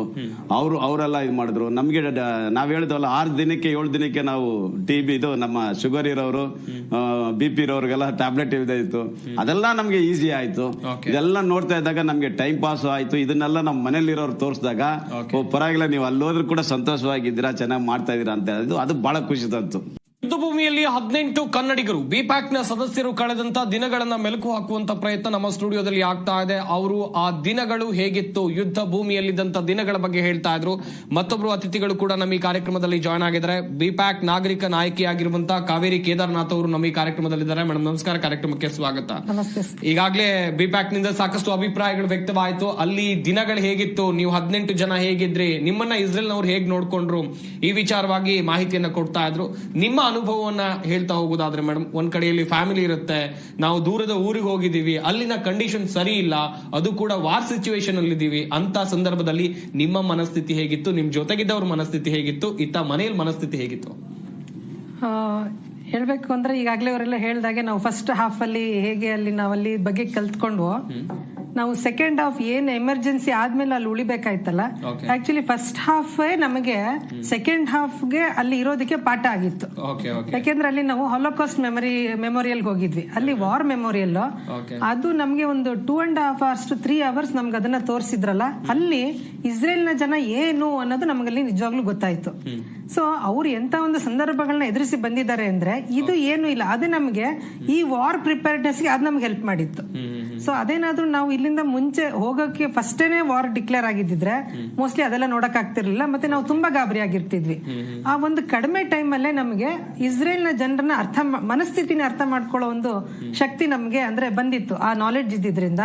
ಅಲ್ಲಿ ಜನ ಏನು ಅಂದ್ರೆ they are always prepared and they are ready to die for the country. Each ಫ್ಯಾಮಿಲಿಯಿಂದ ಒಬ್ಬೊಬ್ರು ಅವರು ನಮ್ ದೇಶಕ್ಕೋಸ್ಕರ ನಾವು ಸಾಯಕ್ಕೂ ರೆಡಿ ಅನ್ನ ಹೇಳೋ each family and each individual. ಮತ್ತೆ ಅಲ್ಲೇನಂದ್ರೆ ಪ್ರಿಪೇರ್ಡ್ನೆಸ್ ಪ್ರತಿಯೊಬ್ಬರಿಗೂ ಮಿಲಿಟರಿ ಏನು ಅವ್ರಿಗೆ ಮಿಲಿಟರಿ ಕಂಪಲ್ಸರಿ. ಸೊ ನೀವು ಯಾರು ಒಬ್ಬ ಹುಡುಗ 18 ವರ್ಷದ ಮೇಲೆ ನೀವು ಯಾವ ಹುಡುಗನ್ ಮಾತಾಡ್ಸಿದ್ರು yes I am military trained, ನಾವು ಮಾತಾಡ್ಸಿದ್ವಿ ಆ ತರ ಆ ಕಡೆ ಹೋದಾಗೆಲ್ಲ yes I am military trained ಅಂತ. ಸೊ ಈ ಎಲ್ಲ ಅಂಶಗಳು ನಮಗೆ ಆ ನೆಕ್ಸ್ಟ್ ಇನ್ನೊಂದು 4-5 ದಿನಕ್ಕೆ ನಮಗೆ ಬೂಸ್ಟ್ ಕೊಡ್ತು. ಅಂದ್ರೆ ನನಗೆ ಕಾನ್ಫಿಡೆಂಟ್ ಆಗಿತ್ತು ಪರ್ಸನಲಿ, ನಾನು ಸೇಫ್ ಆಗಿ ಮನೆಗೆ ಹೋಗ್ತೀನಿ ಅಂತ. ಯಾಕೆಂದ್ರೆ ನಾನು ಅವ್ರನ್ನ ಅರ್ಥ ಮಾಡ್ಕೊಂಡ್ಬಿಟ್ಟಿದ್ನಲ್ಲ, ಓ ಜನ ಈ ತರ ತುಂಬಾ ಚೆನ್ನಾಗಿ ಅವ್ರ ಜನರನ್ನ ಅವ್ರು ರಕ್ಷಣೆ ಮಾಡ್ತಾರೆ, ನಮ್ಮನ್ನ ಖಂಡಿತ ಅವರು ಬಿಟ್ರೆ ಮಾಡಲ್ಲ ಅನ್ನೋದೊಂದು ಇತ್ತು. ಮತ್ತೆ ನಾವಲ್ಲಿ ಹೋಗಿದ್ದು ಆಸ್ಟ್ರೇಲಿಯನ್ ಕಾನ್ಸುಲೇಟ್ ನ ಗೆಸ್ಟ್ಸ್ ಆಗಿ, ಇಸ್ರೇಲ್ ಕಾನ್ಸುಲೇಟ್ ನ ಗೆಸ್ಟ್ಸ್ ಆಗಿ ಹೋಗಿದ್ರಿಂದ ನಮ್ಗೆ ಅವ್ರಿಗೆ ನಮ್ಮನ್ನ ನೋಡ್ಕೊಳ್ಳೋದು ತುಂಬಾ ಒಂದು ಏನೋ ಒಂದು ಇದಾಗಿತ್ತು, ಒಂದು ಪ್ರೆಸ್ಟೀಜ್ ಆಗಿತ್ತು. ಮತ್ತೆ ಪ್ರೆಸ್ಟೀಜ್ ಅಲ್ಲ, ಅವ್ರ ಜವಾಬ್ದಾರಿ ಇತ್ತು. ಸೊ ಅವ್ರು ಯಾವ್ದೇ ಕಾರಣಕ್ಕೂ ನಮ್ಮನ್ ಬಿಟ್ಕೊಡಲ್ಲ ಅನ್ನೋದು ನಮಗ್ ಗೊತ್ತಿತ್ತು. ನನಗ್ ಗೊತ್ತಿತ್ತು ಪರ್ಸನಲ್ ಆಗಿ ನಾನು ಸೇಫ್ ಆಗಿ ಹೋಗ್ತೀನಿ ಅಂತ. ಮತ್ತೆ ಮನೆಯಲ್ಲೂ ನೀವ್ ಹೇಳ್ದಾಗೆ ಮನೆಯಲ್ಲೂ ನನ್ಗೆ ತುಂಬಾ ಧೈರ್ಯ ಹೇಳ್ತಾ ಇದ್ರು, ನೀನ್ ಆರಾಮಾಗಿರು, ಧೈರ್ಯವಾಗಿರು, ನಿನ್ಗೆ ಇದು ಒಂದು ಅವಕಾಶ ಸಿಕ್ಕಿದೆ ನೋಡಕ್ಕೆ, ಯುದ್ಧ ಭೂಮಿ ಅವಕಾಶ ಸಿಕ್ಕಿದೆ, ಸೊ ನೀನು ಧೈರ್ಯವಾಗಿರು ಅಂತ ನನಗೆ ಅವರು ಧೈರ್ಯ ತುಂಬ್ತಾ ಇದ್ರು, ನಮ್ಮ ಮನೆಯಲ್ಲಿ ಎಸ್ಪೆಷಲಿ. ಸೊ ಅದೊಂದು ನನ್ಗೆ ತುಂಬಾ ಧೈರ್ಯ ತಂದಿತ್ತು. ಮತ್ತೆ ಅಲ್ಲಿನ ಜನ ಆಗ್ಲೇ ಮಾಧುರಿ ಹೇಳ್ತಾ ಇದ್ರು, ಅದಕ್ಕೂ ಮುಂಚೆ 1-2 ಘಟನೆ ನಡೀತು. ಆಕ್ಚುಲಿ ನಾನು ಮತ್ತೆ ಮಾಧುರಿ ಮತ್ತೆ ನನ್ನ ಫ್ರೆಂಡ್ ಬೀಚಲ್ಲಿ ವಾಕ್ ಮಾಡ್ತಾ ಇದ್ವಿ ಸಾಯಂಕಾಲ. ಆವಾಗ ಇದ್ದಕ್ಕಿದ್ದಂಗೆ ಸೈರನ್ ಬಂತು. ನಮಗೆ ಫಸ್ಟ್ ಡೇನೆ ಓರ್ಲಿ ಮೇಡಮ್ ಅವರು ನಮ್ಗೆ ಇನ್ಸ್ಟ್ರಕ್ಷನ್ಸ್ ಕೊಟ್ರಲ್ಲಿ ಹೋಗ್ತಿದ್ದಂಗೆ, ಇಲ್ಲಿ ಸೈರನ್ ಬರುತ್ತೆ, ಸೈರನ್ ಬಂದಾಗ ನೀವು ಈ ಜಾಗದಲ್ಲಿ ಹೋಗ್ಬೇಕು ಅನ್ನೋದನ್ನ ನಮ್ಗೆ ಇನ್ಸ್ಟ್ರಕ್ಷನ್ಸ್ ಕೊಟ್ಟಿದ್ರು. ಸೊ ನಾವು 3 ಜನ ವಾಕ್ ಮಾಡ್ತಾ ಇರ್ಬೇಕಾದ್ರೆ ಸೈರನ್ ಬಂತು. ನಾನು ಹೇಳ್ದೆ ಓಡ್ಬೇಕು ಅಂದ್ರೆ ಇವರಿಬ್ರು. ನಾನ್ ನೋಡ್ತಾ ಇದ್ದೀನಿ ಸುತ್ತ ಜನ ಯಾರು ಓಡ್ತಾ ಇಲ್ಲ, ಎಲ್ಲೋ ಒಂದ್ ಕಡೆ ಒಂದು 10-15 ಜನ, 20 ಜನ ಅಷ್ಟೇ ಓಡ್ತಾ ಇದ್ದಾರೆ. ಬಟ್ ನಮ್ಮ ಹತ್ರ ಬೀಚ್ ಸೈಡ್ ಅಲ್ಲಿ ಎಷ್ಟೊಂದ್ ಜನ ಆಟ ಆಡ್ತಾ ಇದ್ರು, ವಾಲಿಬಾಲ್ ಆಡ್ತಾ ಇದಾರೆ, ಅಲ್ಲಿ ಸ್ವಿಮ್ ಮಾಡ್ತಾ ಇದಾರೆ, ರಿಲ್ಯಾಕ್ಸ್ ಮಾಡ್ತಾ ಇದ್ದಾರೆ, ಅವ್ರು ಯಾರು ಓಡ್ತಾ ಇಲ್ಲ, ನಾವ್ಯಾಕೆ ಓಡ್ಬೇಕು ಅಂತ ನಾನು ಇಲ್ಲ ಓರ್ಲಿ ಮೇಡಮ್ ಹೇಳಿದಾರೆ ಓಡ್ಬೇಕು. ಸರಿ, ಅವ್ರು ಹೇಳಿದ್ಮೇಲೆ ನಾನು ಇರ್ಬಾರ್ದಲ್ಲ ಅಂತ. ಆಕ್ಚುಲಿ ನನಗೆ ಕಷ್ಟ ಆಯ್ತು ಸ್ವಲ್ಪ ಓಡಕ್ಕೆ, ಮೆಟ್ಲು ದೊಡ್ಡಗಳಿತ್ತು. ಇವ್ರು ನನಗೆ ಕೈ ಕೊಟ್ರೆ ಮಾತ್ರ ನಾನು ಬರ್ತಿಲ್ಲ ಅಂದ್ರೆ ನಾನು ಬರಲ್ಲ ಅಂತಂದೆ. ಸರಿ, ಇವ್ರು ಹೆಲ್ಪ್ ಮಾಡಿ ನನ್ನ ಮೇಲೆ ಕರ್ಕೊಂಡ್ರು. ಇನ್ನೇನು ಒಳಗಡೆ ಹೋಟ್ಲ್ ಒಳಗಡೆ ಹೋಗ್ಬೇಕಂದಾಗ ಸೈರನ್ ನಿಂತೋಯ್ತು. ತಕ್ಷಣ ಯಾರೋ ಆಕಾಶದಲ್ಲಿ ಒಂದು ಫೋಟೋ ತಕ್ಕೊಂತ ಇದ್ರು, ಅಲ್ಲಿ ನೋಡಿದ್ರೆ ಒಂದು ಮಿಸೈಲ್ ನ ಇಂಟರ್ಸೆಪ್ಟ್ ಮಾಡಿದ್ದು ಫೋಟೋ. ಸೊ ಅವಾಗ ಗೊತ್ತಾಯ್ತು ಇವ್ರು ತೆಗ್ದಿದ್ದಾರೆ ದೂರದಿಂದ. ಸೊ ಆಮೇಲೆ ಬಂದ್ಮೇಲೆ ಹೋಟೆಲ್ ಅಲ್ಲಿ ಮೇಡಮ್ ಚೆನ್ನಾಗಿದ್ದೀರಾ ಅಂತೆಲ್ಲ ನನ್ನ ಕೇಳಿದ್ರೆ, ಯಾಕಂದ್ರೆ ಇವ್ ದೂರದಿಂದನೇ ನಾನು ಓಡ್ ಬರೋದನ್ನ ನೋಡಿದ್ರು. ಅವಾಗ ಇನ್ನು ಯುದ್ಧ ಸ್ಟಾರ್ಟ್ ಆಗಿರ್ಲಿಲ್ಲ. ನಾವು ನಾಳೆ ಹೋಗ್ತೀವಿ ಅನ್ನೋ ಒಂದು ಮೈಂಡ್ ಸೆಟ್ ಅಲ್ಲಿ ಇತ್ತು, ಹೋಗ್ತೀವಿ ಅನ್ನೋದಿತ್ತು. ನಾವು ಇವ್ರು ವಾಕ್ ಮಾಡ್ತಿದ್ರು, ನಾವು ಬೀಚ್ ಶೋರ್ ಅಲ್ಲಿ ಕೂತ್ಕೊಂಡು ಮಾತಾಡ್ತಿದ್ದೋ. ಆ ಮಿಸೈಲ್ಸ್ ಹೋದಾಗ್ಲೂ ನಾವು ನೋಡ್ದೋ, ಕೇಳ್ದೋ ಪಕ್ಕದಲ್ಲಿರೋನ, ಡೋಂಟ್ ವರಿ, ಏನೋ ಬಿಲೀವ್ ಇನ್ ಗಾಡ್ ಅಂತ. ಪಕ್ಕದಲ್ಲಿರೋ ಏನೋ ಹೆಣ್ಮಕ್ಳು ಗಂಡ್ಮಕ್ಳುಗಳು ಆರಾಮಾಗಿ ಕೂತಿದ್ರಲ್ಲ, don't worry, believe in God, ಆರಾಮಾಗಿರಿ ಅಂತ. ಯುದ್ಧ ಸ್ಟಾರ್ಟ್ ಆಗಿಲ್ಲ ಹಿಂಗೆ, ನಮ್ಗದು ಒಂದು ಟ್ರೇಲರ್ ಕೊಟ್ಟಿದ್ದು ಅಷ್ಟೇ, ಅದು ಜನ ಕೊಟ್ರು. ಆಮೇಲೆ ನಾನು ಅವ್ರನ್ನ ಕೇಳ್ದೆ, ಯಾಕೆ ಈ ತರ ಬಂತಲ್ಲ ನೀವು, ಯಾಕೆಂದ್ರೆ ಯಾರು ಓಡಾಡಿಲ್ಲ ಅಂದಾಗ ಅವ್ರು ಒಂಥರ ಮೈ ಕೊಡ್ಕೊಂಡ್ರು. Oh that is some other country, it's okay. ಆಗ ನಮ್ಗೆ ಇವ್ರು ಇಷ್ಟು ಆರಾಮಾಗಿರ್ತಾರಲ್ಲ ಈ ಯುದ್ಧ ಭೂಮಿ ಅಂತ ನಮಗೆ ಅಲ್ಲಿನ ಜನರ ನಮಗೆ ಮನಸ್ಥೈರ್ಯವನ್ನ ಕೊಡ್ತಾ ಇತ್ತು. ಮಾಧುರಿ ಅವರೇ, ನಾವೆಲ್ಲ ಇಲ್ಲಿಂದ ನೋಡಿದವರು ಅಂತ ಹೇಳಿದ್ರೆ 2 ದೇಶಗಳ ನಡುವೆ ಯುದ್ಧ ಆಗ್ತಾ ಇದೆ ಅಂತ ನಾವು ಮೊಬೈಲ್ ಅಲ್ಲೋ ಟಿವಿ ಎಲ್ಲೋ ನೋಡಿದವರು, ಆ ಯುದ್ಧದ ದೃಶ್ಯಗಳನ್ನ ನೀವು ಕಣ್ಣಾರೆ ಕಂಡಿದ್ದೀರಾ. ಹೆಂಗಿದೆ ಮೇಡಮ್ ಅನುಭವ ಅಂತ ಹೇಳಿ? ಸೊ ಅನುಭವ ತುಂಬಾ ಎನ್ರಿಚಿಂಗ್. ಅಂದ್ರೆ ನಮ್ಗೆ ಅಲ್ಲಿಂದ ಕಲ್ತ್ಕೊಂಡ್ ಬಂದ್ವಲ್ಲ, ಅದನ್ನೆಲ್ಲ ಬಿಡಿಸಿ ಸಣ್ಣ ಡೀಟೇಲ್ ಆಗಿ ನೋಡಕ್ ಸ್ಟಾರ್ಟ್ ಮಾಡಿದ್ಮೇಲೆ, ನಾನು ಇವತ್ತು ಬೆಂಗಳೂರಿಗೆ ಬಂದ ಮೇಲೆ ಇದನ್ನೆಲ್ಲ ನೋಡಕ್ ಸ್ಟಾರ್ಟ್ ಮಾಡಾದ್ಮೇಲೆ ನಿಜವಾಗ್ಲೂ ನಾನು ಹೇಳಕ್ಕೆ ಆಗೋದಿಲ್ಲ ನಿಮ್ಗೆ, ಯಾವ ಪದಗಳಲ್ಲಿ ಹೇಳ್ಬೇಕು ಅಂತ ನನಗೆ ಯೋಚನೆ ಬರ್ತಾ ಇದೆ. ದಟ್ ನಾನೊಂದು ಹೊಸ ಒಂದು ಮನುಷ್ಯಲಾಗ್ಬಿಟ್ಟಿದೀನಿ ಅಂತ ಅನ್ಸ್ತಾ ಇದೆ. ಆಯ್ತಾ, ಅಷ್ಟ್ರ ಮಟ್ಟಕ್ಕೆ ನಾನು ಕಲ್ತ್ಕೊಂಡ್ ಬಂದಿದ್ದೀನಿ. ಅಲ್ಲಿ ಜನ ಹೆಂಗೆ ಅಂತ ಹೇಳಿದ್ರೆ, ನಿನ್ನೆ ರಾತ್ರಿ ನಮ್ಮ ಮನೇಲಿ ಯಾರೋ ಸತ್ತಿದ್ದಾರೆ, ಇವತ್ತು ಬೆಳಗ್ಗೆ ಎದ್ದು ಎಕ್ಸರ್ಸೈಸ್ ಶುರು ಮಾಡ್ತಾರೆ. ಮಾಡ್ತಾರೆ. Okay okay. ಅಷ್ಟ್ರ ಮಟ್ಟಕ್ಕೆ ಅವ್ರಿಗೆ ಯುದ್ಧ ಅನ್ನೋದೊಂಥರ ಅಭ್ಯಾಸ ಆಗೋಗಿದೆ. ಅಂಡ್ ಅವ್ರು ಆ ಒಂದು ಲೈಫ್ ಸ್ಟೈಲ್ಗೆ ಪ್ರಿಪೇರ್ ಆಗ್ಬಿಟ್ಟಿದ್ದಾರೆ. ಚಿಕ್ಕ ಚಿಕ್ಕ ಮಕ್ಕಳನ್ನು ರಾತ್ರಿ ಸೈರನ್ ನೋಡಿದ್ರೆ ಹೆಂಗ್ ಎದ್ದು ಹೋಗ್ಬೇಕು ಬಂಕರ್ಗೆ, ನಮ್ಗೆ ಏನು ಆಗಲ್ಲ, ನಮ್ ದೇಶಕ್ಕೆ ನಾವು ಹೋರಾಡ್ತೀವಿ ಅನ್ನೋದು ಎಷ್ಟು ಚೆನ್ನಾಗಿ ಅವ್ರ ಮನಸ್ಸಿನಲ್ಲಿ ಅವ್ರು ಮಾಡ್ಕೊಂಡು ಹಾಕೊಂಡ್ಬಿಟ್ಟಿದ್ದಾರೆ ಅಂತ ಹೇಳಿದ್ರೆ, ಅವ್ರು ಏನೇ ಬರ್ಲಿ ಅವರ ಜೀವನದ ಏನ್ ಶೈಲಿ ಇರುತ್ತಲ್ಲ, ದಿನ ಜೀವನದ ಶೈಲಿ ಅದು ಹಂಗೆ ನಡೀತಾ ಇರುತ್ತೆ. ನೀವು ಇಮ್ಯಾಜಿನ್ ಮಾಡಕ್ಕಾಗಲ್ಲ. ನಾವೆಲ್ಲ ಹೋಟ್ಲಲ್ಲಿ ಇದ್ವಿ, ರಾತ್ರಿ ನಮ್ಮ ಜೊತೆ ನಮ್ಮ ಶೆಫ್ಸ್ ಕೇಟ್ರಿಂಗ್ ಮಾಡ್ತಾ ಇದ್ರಲ್ಲ, ಅವರೆಲ್ಲ ಪಾಪ ಬಂಕರ್ ಬರೋರು. ಆದ್ರೆ ಬೆಳಿಗ್ಗೆ ನಮ್ಗೆ ತಿಂಡಿ ಟೈಮ್ ಹೊತ್ತಿಗೆ ಅವ್ರನ್ನು ತಿಂಡಿ ಪ್ರಿಪೇರ್ ಮಾಡಿ ರೆಡಿ ಮಾಡಿ ಇಟ್ಬಿಡೋರು. ನೀವ್ ಎಷ್ಟು ಇದೆಲ್ಲ ಯುದ್ಧದ್ದು ಅಂತ ನಾವು ಅನ್ಕೊಳ್ತೀವಿ ಇಲ್ಲಿ ಕುತ್ಕೊಂಡು, ಆದ್ರೂ ಅವ್ರು ಎಷ್ಟು ಶ್ರಮಜೀವಿಗಳು ಅನ್ನೋದು ಕಲೀಲೇಬೇಕು ನಾವು. ಮೈ ಬಗ್ಸಿ ಇಷ್ಟು ಎಕ್ಸರ್ಸೈಸ್ ಮಾಡಿ ಇಷ್ಟು ಈ ಲೈಫ್ ಸ್ಟೈಲ್ ನ ಎಷ್ಟು ಡಿಸಿಪ್ಲಿನ್ ಲೈಫ್ ಸ್ಟೈಲ್ ಅವ್ರದ್ದು ಅಂತ ಹೇಳಿದ್ರೆ, ತುಂಬಾ ಚಾಕ ಬ್ಲಾಕ್ ಇದ್ರೂನುವೇನೆ ಅವರು ಎಷ್ಟು ಪೇಟ್ರಿಯಾಟಿಕ್, ಅವ್ರ ದೇಶಭಕ್ತಿ ಎಷ್ಟಿದೆ ಅಂತ ಹೇಳಿ ನಿಜವಾಗ್ಲೂ ಇಮ್ಯಾಜಿನ್ ಮಾಡ್ಕೊಳಕ್ ಆಗಲ್ಲ. ಎಮರ್ಜೆನ್ಸಿ ಪ್ರಿಪೇರ್ಡ್ನೆಸ್ ನಲ್ಲಿ ಅವರು ನಂಬರ್ 1 ಇದ್ದಾರೆ ಇಡೀ ಜಗತ್ನಲ್ಲಿ. ಅವರಿಂದ ನಾವು ಕಲ್ತ್ಕೊಳ್ಳೋದು ತುಂಬಾ ಅಂದ್ರೆ ತುಂಬಾ ಇದೆ. ಇನ್ಫ್ಯಾಕ್ಟ್ ನಾನು ಇವಾಗ ನಮ್ಮ PMOಗೆ ಒಂದು ರಿಪೋರ್ಟ್ ಬರಿಬೇಕು ಅಂತ ನಾನು ತುಂಬಾ ಅನ್ಕೊಂಡಿದ್ದೀನಿ. ಈ ತರ ಸಣ್ಣದು ನಮ್ದು ಏನು ಸ್ಟೋರೀಸ್ ಇದೆಲ್ಲ, ನಾವ್ ಏನ್ ಕಲ್ತ್ಕೊಂಡ್ ಬಂದಿದೀವಲ್ಲ, ಇದನ್ನ ನಾನೊಂದು ರಿಪೋರ್ಟ್ ಮೂಲಕ ನಮ್ಮ ಪ್ರಧಾನ ಮಂತ್ರಿಗೆ ಕೊಟ್ಬಿಟ್ಟು, ನೋಡಿ ಈ ತರ ನಮ್ಮ ದೇಶ ಅಟ್ಲೀಸ್ಟ್ ಒಂದ್ ಸಣ್ಣ ಮಟ್ಟಕ್ಕೆ, there is no comparison between Israel and India, ಆದ್ರೂ ಒಂದು ಮಟ್ಟಕ್ಕೆ ನಾಳೆ ಯಾವಾಗ ಯಾವ ತರ ಸಂದರ್ಭನ ನಾವು ನೋಡ್ಬೇಕು ಅಂತ ನಮ್ಗೆ ಗೊತ್ತಿಲ್ಲ. ಆದ್ರೂ ಎಮರ್ಜೆನ್ಸಿ ಪ್ರಿಪೇರ್ಡ್ನೆಸ್ ಯಾವ ಟೈಮ್ ಲಾರ ಬಂದ್ರೆ ನಾವು ಹೆಂಗ್ ರಿಯಾಕ್ಟ್ ಮಾಡ್ಬೇಕು ಅನ್ನೋದು ನಮ್ಮ ಚಿಕ್ಕ ಮಕ್ಕಳಿಂದ ಹಿಡಿದು ದೊಡ್ಡವ್ರಿಗೆ, ಪಾಪ ವಯಸ್ಸಾದರು. ನಾವು ಮೊನ್ನೆ ಬರುವಾಗ ಬಸ್ ನಲ್ಲಿ ಇರುವಾಗ, ಮೇನ್ ರೋಡ್ ನಲ್ಲಿ ಇರುವಾಗ ಟೆಲವೀವ್ ನಲ್ಲಿ ಸೈರನ್ ಸ್ಟಾರ್ಟ್ ಆಯ್ತು. ಅವಾಗ ನಾವು ಬ್ರೇಸ್ ಪೊಸಿಷನ್ ಅಲ್ಲಿ ಕುತ್ಕೊಳ್ಬೇಕು. ಮೇನ್ ರೋಡ್ ನಲ್ಲೇ ಬಸ್ ನಿಲ್ಸಿ, ಇಮ್ಯಾಜಿನ್ ಕಾರ್ಗಳೆಲ್ಲ ನಿಲ್ಸಿ ಬ್ರೇಸ್ ಪೊಸಿಷನ್ ಅಲ್ಲಿ ಕುತ್ಕೊಳ್ಬೇಕು. ಮಿಸೈಲ್ಸ್ ಫೈರ್ ಆಗ್ತಾ ಇದೆ. ಆದ್ರೆ ನಮ್ಮ ಲಕ್ಕಿಗೆ ನಮ್ಗೆ ಹತ್ರದಲ್ಲೇ ಒಂದು ಬಂಕರ್ ಸಿಕ್ತು. ನಾವೆಲ್ಲ ಬಂಕರ್ಗೆ ಇಳಿದು ಬಸ್ಸಿಂದ ತಕ್ಷಣಕ್ಕೆ ಇಳಿದು ಬಂಕರ್ಗೆ ಹೋದ್ವಿ. ಇನ್ನೊಂದು ಮಾತು ನಾನು ಇವತ್ತು ಹೇಳಲೇಬೇಕು. ಏನಂತ ಹೇಳಿದ್ರೆ, ನಾವು 18 ಜನ ಆಕ್ಚುಲಿ ಅಲ್ಲ, ನಾವು 18 ಜನ ಒಬ್ರೆ. ಅಷ್ಟು ಗ್ರೂಪ್ ಡೈನಾಮಿಕ್ಸ್ ನಲ್ಲಿ ನಿಜವಾಗ್ಲೂ ನೀವು ಇಮ್ಯಾಜಿನೇ ಮಾಡ್ಕೊಳಕ್ ಆಗಲ್ಲ. ನಾವ್ ಎಲ್ಲರೂ ಒಂದೇ ತರ ಯೋಚನೆ ಮಾಡ್ತಾ ಇದ್ವಿ. ನಮ್ಮಲ್ಲಿ ಸಣ್ಣದು ಒಂದ್ ಏನೋ ಒಂದ್ ಆದ್ರೆ ಆದ್ರೂನುವೇನೆ ನಾವು ಎಲ್ಲಾರು ಇವತ್ತು ಎಲ್ಲಾರು ಒಬ್ರಿಗೊಬ್ರು ಸಪೋರ್ಟ್ ಮಾಡ್ಕೊಂಡು, ಯಾರಿಗೋ ಏನೋ ಆಯ್ತು ಪರವಾಗಿಲ್ಲ ಬಿಡು ನಾವಿದೀವಿ ನಿನ್ ಜೊತೆ. ಆ ಗ್ರೂಪ್ ಡೈನಾಮಿಕ್ಸ್ ಇಮ್ಯಾಜಿನೇ ಮಾಡ್ಕೊಳಕ್ ಆಗಲ್ಲ. ನಮ್ಮಲ್ಲಿ ಬೇರೆ ಬೇರೆ ತರದ್ದು ಬ್ಯಾಕ್ ಗ್ರೌಂಡ್ ಇಂದ ಬರ್ತೀವಿ, ನಾವು ಬೇರೆ ಬೇರೆ ಓದಿದೀವಿ, ನಮ್ಗೆ ಬೇರೆ ಬೇರೆ ವಯಸ್ಸಾಗಿದೆ ಅಥವಾ ಬೇರೆ ಬೇರೆ ಫ್ಯಾಮಿಲಿ ಸ್ಟೇಟಸ್ ಇದೆ. ಏನೇ ಆದ್ರೂ ನಾವೆಲ್ಲ ಒಂದೇ ಒಂದು ಜೀವ ಅನ್ನೋ ತರ ನಾವು ಅಲ್ಲಿ ಉಳ್ಕೊಂಡ್ವಿ. ಅದು ಎಷ್ಟು ಖುಷಿ ಕೊಡುತ್ತೆ ಗೊತ್ತಾ ಅದನ್ನ ಇಮ್ಯಾಜಿನ್ ಮಾಡಿದ್ರೆ. Well well well well Shreesha ಅವರೇ, ಈಗ ಅಲ್ಲಿದ್ದಂತ ಭಾರತೀಯರು ಅಥವಾ 18 ಕನ್ನಡಿಗರು, ನೀವು ಆಗ ತಂಡದಲ್ಲಿದ್ದವರು ವಾಪಸ್ ಬರೋಕೆ ರಾಜ್ಯ ಸರ್ಕಾರ ಆಗಿರ್ಬೋದು, ಕೇಂದ್ರ ಸರ್ಕಾರ ಆಗಿರ್ಬೋದು, ನಿಮ್ಗೆ ಯಾವ ರೀತಿಯಾಗಿ ಸ್ಪಂದನೆಯನ್ನ ಕೊಡ್ತಾ ಇತ್ತು? ನೀವು ಅಲ್ಲಿದ್ರಿ, ಅವ್ರು ಇಲ್ಲಿಂದ. ಸರ್, ರಾಜ್ಯ ಸರ್ಕಾರದವರು ಹಾಗೂ ಇಲ್ಲಿ ಡೆಪ್ಯೂಟಿ CM ನಮ್ಮ ಜೊತೆ ವಕ್ತಾರ್ ನಟರಾಜ್ ಗೌಡರು ಇದ್ದ ಸಂದರ್ಭದಲ್ಲಿ ಅವರು ಇಲ್ಲಿ ರಾಜ್ಯ ಸರ್ಕಾರದಲ್ಲಿ CM ಆಗ್ಬೋದು, ಡೆಪ್ಯೂಟಿ CM ಆಗ್ಬೋದು, ಇಲ್ಲಿ ಚೀಫ್ ಸೆಕ್ರೆಟರಿ ಆಗ್ಬೋದು, ಅವರೆಲ್ಲರಿಗೂ ರೆಗ್ಯುಲರ್ ಟಚ್ ಅಲ್ಲಿ ಇದ್ರು. ಹಾಗೆ ನಮ್ಮಲ್ಲಿ ಬೇರೆ, ಯಾಕಂದ್ರೆ ಪಕ್ಷಗಳು ಬೇರೆ ಬೇರೆಯಿಂದ ಅವ್ರವರೇ ಒಂದು ಲಿಂಕ್ ಅಲ್ಲಿ ಇರೋದ್ರಿಂದ, ಸೊ ಕೇಂದ್ರ ಸರ್ಕಾರದಿಂದನೂ ಹಲವಾರು ಜನ ಕಾಲ್ ಮಾಡಿದ್ರು. ಪ್ರಹ್ಲಾದ್ ಜೋಶಿ ಅವ್ರಾಗ್ಬೋದು ಅಥವಾ ಹಲವಾರು ಜೈಶಂಕರ್ ಅವ್ರಿಗೆ ಡೈರೆಕ್ಟ್ ಆಗಿ ಒಂದು ಮೆಸೇಜ್ ತಲುಪಕ್ಕೆ ಖುದ್ದಾಗಿ ಕುಮಾರಸ್ವಾಮಿ ಅವ್ರು ನನ್ಗೆ ಫೋನ್ ಮಾಡಿದ್ರು ವಿಡಿಯೋ ಕಾಲ್ ಅಲ್ಲಿ. ನಮ್ಗೆ ಒಂಥರ ಆಶ್ಚರ್ಯ. ಸೊ ಈ ಲೆಕ್ಕದಲ್ಲಿ ನಮ್ಮನ್ನ ಮಾನಿಟರ್ ಮಾಡ್ತಾರೆ. ಒಬ್ರು ಕನ್ನಡಿಗರು ಸಿಲ್ಕೊಂಡ್ರೆ ಪಕ್ಷ ಭೇದ ಮರೆತು ನಮ್ಮನ್ನೆಲ್ಲಾರು ಒಂದು ಲೆಕ್ಕಕ್ಕೆ ಯೋಚನೆ ಮಾಡಿ ಕರ್ಕೊಂಡ್ ಬರ್ಬೇಕು ಅವ್ರು ಸೇಫ್ ಆಗಿ ಅನ್ನೋ ಒಂದು ಲೆಕ್ಕದಲ್ಲಿ ಇತ್ತು. ಹಲವಾರು ರೀತಿಲಿ ತುಂಬಾ ಯೋಜನೆಗಳು, ಪ್ರತಿಯೊಂದು ಇದರಲ್ಲಿ ತುಂಬಾ ಶ್ಲಾಘನೀಯ ಅಂತಂದ್ರೆ ಇಂಡಿಯನ್ ಎಂಬಸಿ ಮತ್ತೆ ಇಸ್ರೇಲ್ ಎಂಬಸಿ ಅವರು ಕಂಟಿನ್ಯೂಸ್ ಟಚ್ ಆಗಿ ನಮ್ಮ ಏನ್ ಇಸ್ರೇಲ್ ಕಾನ್ಸುಲೇಟ್ ಅವ್ರು ನಮ್ಮನ್ನ ಕರ್ಕೊಂಡು ಹೋಗಿದ್ರು, ಅವ್ರ ಜೊತೆ ಟಚ್ ಅಲ್ಲಿ ಇದ್ದಿದ್ರಿಂದ ಎಲ್ಲ ಸುಗಮವಾಯ್ತು. ಹಲವಾರು ಜನ ಕಕ್ಕಾಬಿಕೆ ಆಗೋದ್ರು, ಯಾವ ಲೆಕ್ಕದಲ್ಲಿ ಏನ್ ಮಾಡ್ಬೇಕಪ್ಪ ಇವ್ರು ಎಲ್ಲಿ ಅಂತ. ನಮ್ ಜೊತೆನೆ ಒಂದ್ ಬೇರೆ ದೇಶದ ತಂಡಗಳಲ್ಲಿ ಬಂದಲ್ಲಿ ಏನಿಲ್ಲ, ಒಂದು 3 ಅವರ್ ಅಲ್ಲಿ ಒಬ್ನೇ ಒಬ್ಬ ಸಿಕ್ಕಾಕೊಂಡ್ಬಿಟ್ಟು 18 ಜನ, ಅವರು ನಮ್ ತರ 18 ಜನ ಒಬ್ನೇ ಸಿಕ್ಕಾಕೊಂಡಿದ್ದು. ಅವ್ನಿಗೆ ಯಾವ ಲೆಕ್ಕದಲ್ಲಿ ಯಾರು ಸಿಗದೆ ಏನು ಮಾಡಕ್ಕಾಗದೆ ಎಷ್ಟು ಇದಂದ. ಅಂಡ್ ನಾವು ನಮ್ಮವ್ರು ಎಷ್ಟು ಒಳ್ಳೇದಂತಂದ್ರೆ, ಅವನು ಇಲ್ಲ ಬಾಪ ನಿನ್ನ ಒಂದು ದಡಗವರೆಗೂ ನಾವು ತಲುಪಿಸ್ತೀವಿ, ಅಲ್ಲಿಂದ ನಿಮ್ಮವ್ರು ಇರ್ತಾರೆ, ಅವ್ರನ್ನ ಮಾತಾಡ್ಸೋ ಅನ್ನೋ ಲೆಕ್ಕದಲ್ಲಿ ಮಾಡಿಸಿ ಕಳ್ಸಿದ್ರು. ನಾ ಹೇಳ್ತಿಲ್ವಾ, ಆ ಡೈನಾಮಿಕ್ಸೇ ಬೇರೆ. ನಮ್ಮ ಸರ್ಕಾರದವ್ರು ಆ ಯೋಚನೆ ಇದೆಯಲ್ಲ, ನೀವ್ ಹೇಳ್ದಂಗೆ ವಸುದೈವ ಕುಟುಂಬಕಂ ಆ ಲೆಕ್ಕದಲ್ಲಿ ಆ ಮಡಗಾಸ್ಕರವನ್ನು ಕರ್ಕೊಂಡ್ಬಂದು ಅವನೊಂದು ದಡ ತಲುಪಿಸಿದ್ರು. ಸರ್ವೇ ಜನ ಸುಖಿನೋ ಭವಂತು.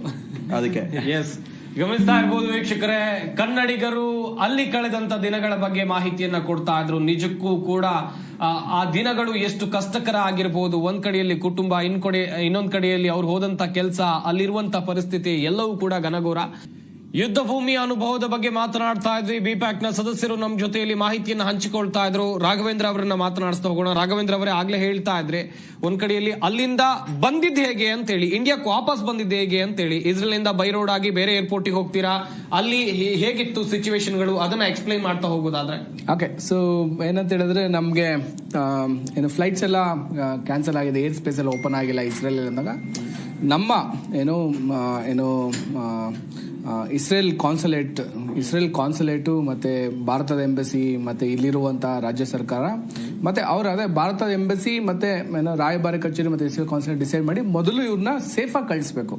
ಇಟ್ಸ್ ನಾಟ್ ಎವಾಕ್ಯುಯೇಷನ್, ನಮ್ನ ಲಿಫ್ಟ್ ಮಾಡ್ತಾ ಇಲ್ಲ, ಸೇಫ್ ಆಗಿ ಕಳಿಸ್ಬೇಕು ಅಂದ್ಬಿಟ್ಟು ಮೊದಲು ನಮ್ಮ ಬೆಳಿಗ್ಗೆ 8 ಗಂಟೆಗೆ ನಮ್ಮನ್ನೆಲ್ಲ ರೆಡಿ ಮಾಡಿಸಿ ತಿಂಡಿ ಎಲ್ಲ ತಿನ್ನಿಸಿ 9 ಗಂಟೆಗೆ ನಾವು ಬಸ್ ಹತ್ಕೊಂಡು ಇದಕ್ಕೆ ಹೋದು, ಯಾವುದಕ್ಕೆ ಜಾರ್ಡನ್ ಬಾರ್ಡರ್ನ ದಾಟ್ಬೇಕಾಯ್ತು ನಾವು.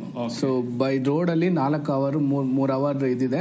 ಸೊ ನಿಮ್ಗೆ ಅದ್ ನೋಡೋರೆ ಗೊತ್ತಾಗುತ್ತೆ, ಬರೀ ಮರುಭೂಮಿ ಪ್ರದೇಶ, ಡೆಡ್ ಸೀನ ಕ್ರಾಸ್ ಮಾಡ್ಕೊಂಡು ಜಾರ್ಡನ್ ಬಾರ್ಡರ್ನ ಕ್ರಾಸ್ ಮಾಡ್ಬೇಕು ಅಂತ ಹೇಳಿದ್ರೆ ಅಲ್ಲಿ ನಿಮ್ಗೆ ಇಮಿಗ್ರೇಷನ್ ಬೇರೆ ನಡೆಯುತ್ತೆ. ಸೊ ಇಮಿಗ್ರೇಷನ್ ಅಲ್ಲಿ ನಮ್ದೆಲ್ಲ ಲಗೇಜ್ ಎಲ್ಲ ಚೆಕ್ ಮಾಡಿ ಯಾವ ದೇಶದವರು, ಇವನ್ ಜಾರ್ಡನ್ ಸಹ ಇಸ್ರೇಲ್ಗೆ ಸ್ನೇಹ ದೇಶ ಅನ್ನೋ ಅಂತ ಆ ಲೆವೆಲ್ಗಿಲ್ಲ ನಿಮ್ಗೆ. ಓಕೆನಾ, ಅಕ್ಕಪಕ್ಕದವ್ರು ಇರೋರೆಲ್ಲಾನು ಸಹ ಇವ್ರ ಮೇಲೆ ಯುದ್ಧ ಸಾರೋರೇ ಅಲ್ವಾ. ಸೊ ನಮ್ಗೂ ಒಂದ್ ಕಡೆ ಆತಂಕ ಅನ್ನೋದು ತುಂಬಾ ಇತ್ತು.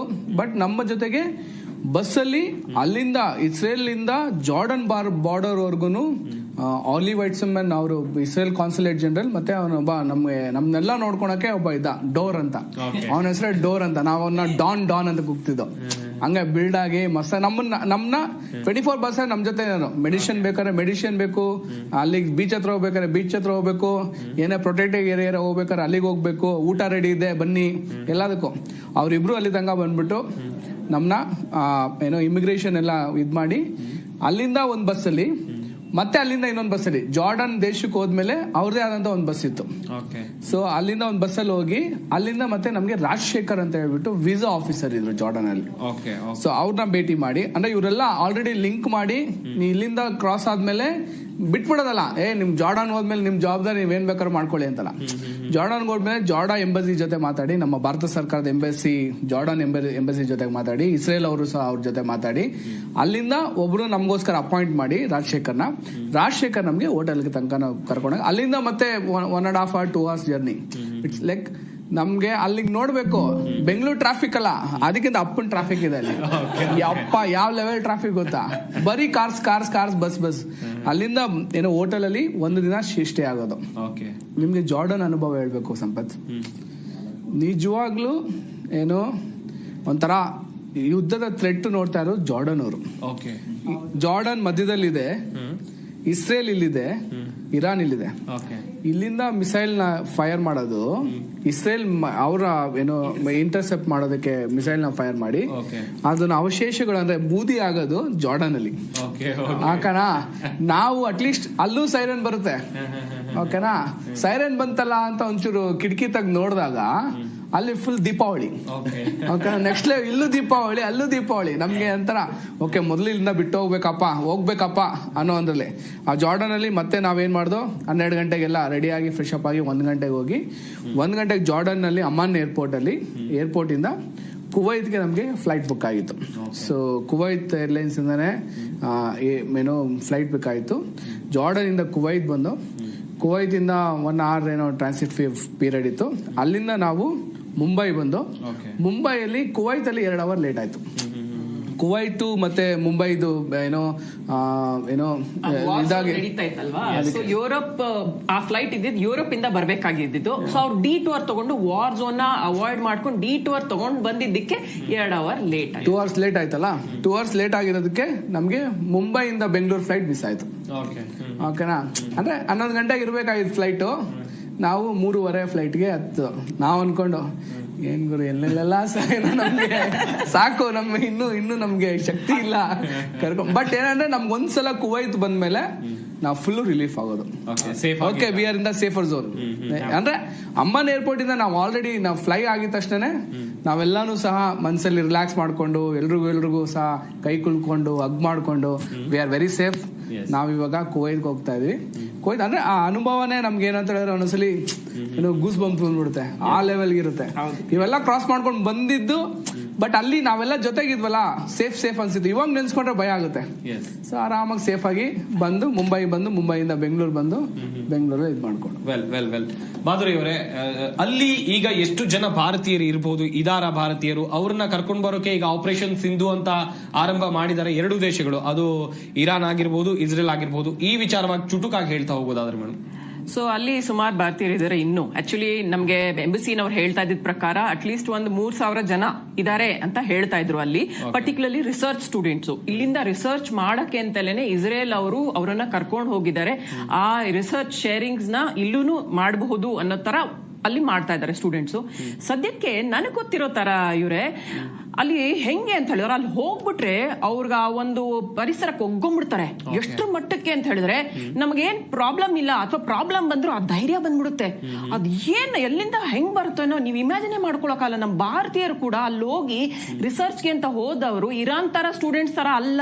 ನಮ್ಮ ಭಾರತೀಯರು ಅಲ್ಲೋಗಿ ರಿಸರ್ಚ್ ಮಾಡಿ ಖುಷಿಯಾಗಿ ನಾವ್ ಏನೇ ಆಗ್ಲಿ ಇಲ್ಲಿ ಇರ್ತೀವಿ, ಕೆಲಸ ಮಾಡಕ್ ಬಂದಿದೀವಿ, ಇದನ್ನ ಮಾಡ್ತೀವಿ ಅನ್ನೋ ಒಂದು ಧೈರ್ಯ ಕೊಡ್ತಾರ. ಅಲ್ಲಿರೋ ಕಂಟ್ರಿನವರು, ಎಂಬಸಿನವರು, ನಮ್ಮ ಇಂಡಿಯನ್ ಎಂಬಸಿನವರು ಪ್ರತಿದಿನ ನಮ್ಮ ಹತ್ರ ಬಂದು ಮಾತಾಡ.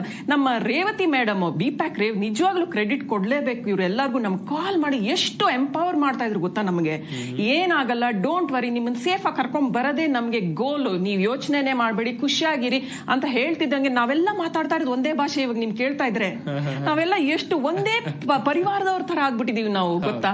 ನಿಜವಾಗ್ಲೂ ಇವತ್ತು ಇಷ್ಟು ದಿನ ನಾವೆಲ್ಲ ಒಟ್ಟಿಗೆ ಇದ್ದು ಇವತ್ತು ಏನೋ ಒಂಥರ ಒಂಟಿತನ ಸ್ಟಾರ್ಟ್ ಆಗ್ಬಿಡ್ತು ಬೆಳಗ್ಗೆ ಗೊತ್ತಾಯ್ತಾ. ಏನಪ್ಪಾ ನಮ್ ಫ್ರೆಂಡ್ಸ್ ಅಲ್ಲಿ ಎಲ್ಲೋಗ್ಬಿಟ್ರು ಅಂತ ಹೇಳಿ. Yes madam, yes. Kaveri Kedarnath ಅವರೇ, ಈಗ ಒಂದು ಯುದ್ಧ ಭೂಮಿಯಲ್ಲಿದ್ದೀರಿ.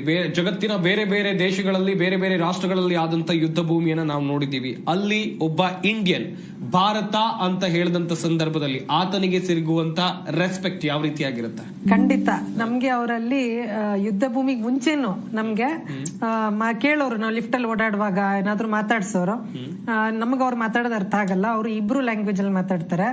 ಅವರಿಗೆ ಇಂಗ್ಲಿಷ್ ಬರಲ್ಲ. ಅಲ್ಲಿ ಹಲವು ಮಂದಿಗೆ ಇಂಗ್ಲಿಷ್ ಬರಲ್ಲ. ಆದ್ರೆ ಇಲ್ಲಿ ತಿಳ್ಕೊಬೇಕಾಗಿರೋದು, ಇಂಗ್ಲಿಷ್ ಬರ್ದನೆ ಅವರು ಇವತ್ತು ಪ್ರಪಂಚಕ್ಕೆ ಬೇಕಾದವ್ರು ಆಗಿದ್ದಾರೆ ಟೆಕ್ನಾಲಜಿನಲ್ಲಿ.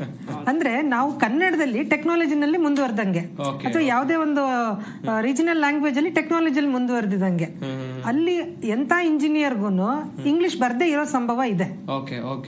ಇಲ್ಲಿ ತರ ಅಲ್ಲ. ಇಲ್ಲಿ ನಮ್ಗೇನು ಇಂಗ್ಲಿಷ್ ಬಂದ್ರೇನೆ ಅವ್ರಿಗೊಂದು ಗೌರವ, ಇಂಗ್ಲಿಷ್ ಬಂದ್ರೆ ನಮ್ಗೊಂದು ಹೆಚ್ಚುಗಾರಿಕೆ, ನಾವು ಇಂಗ್ಲಿಷ್ ಅಲ್ಲಿ ಮಾತಾಡಿದ್ರೆ ನಮ್ದೇನೋ ಅನ್ಕೊಂತೀವಿ. ಆದ್ರೆ ಅಲ್ಲಂಗಲ್ಲ. ಸೊ ಇಬ್ರು ಲ್ಯಾಂಗ್ವೇಜ್ ಅಲ್ಲಿ ಮಾತಾಡೋರು ಅವ್ರು ಮಾತಾಡಿದಾಗ ನಮ್ಗೆ ಅರ್ಥ ಆಗ್ತಿಲ್ಲ, ನಾವು ಇಂಗ್ಲಿಷ್ ಅಂತ ಇದ್ವಿ.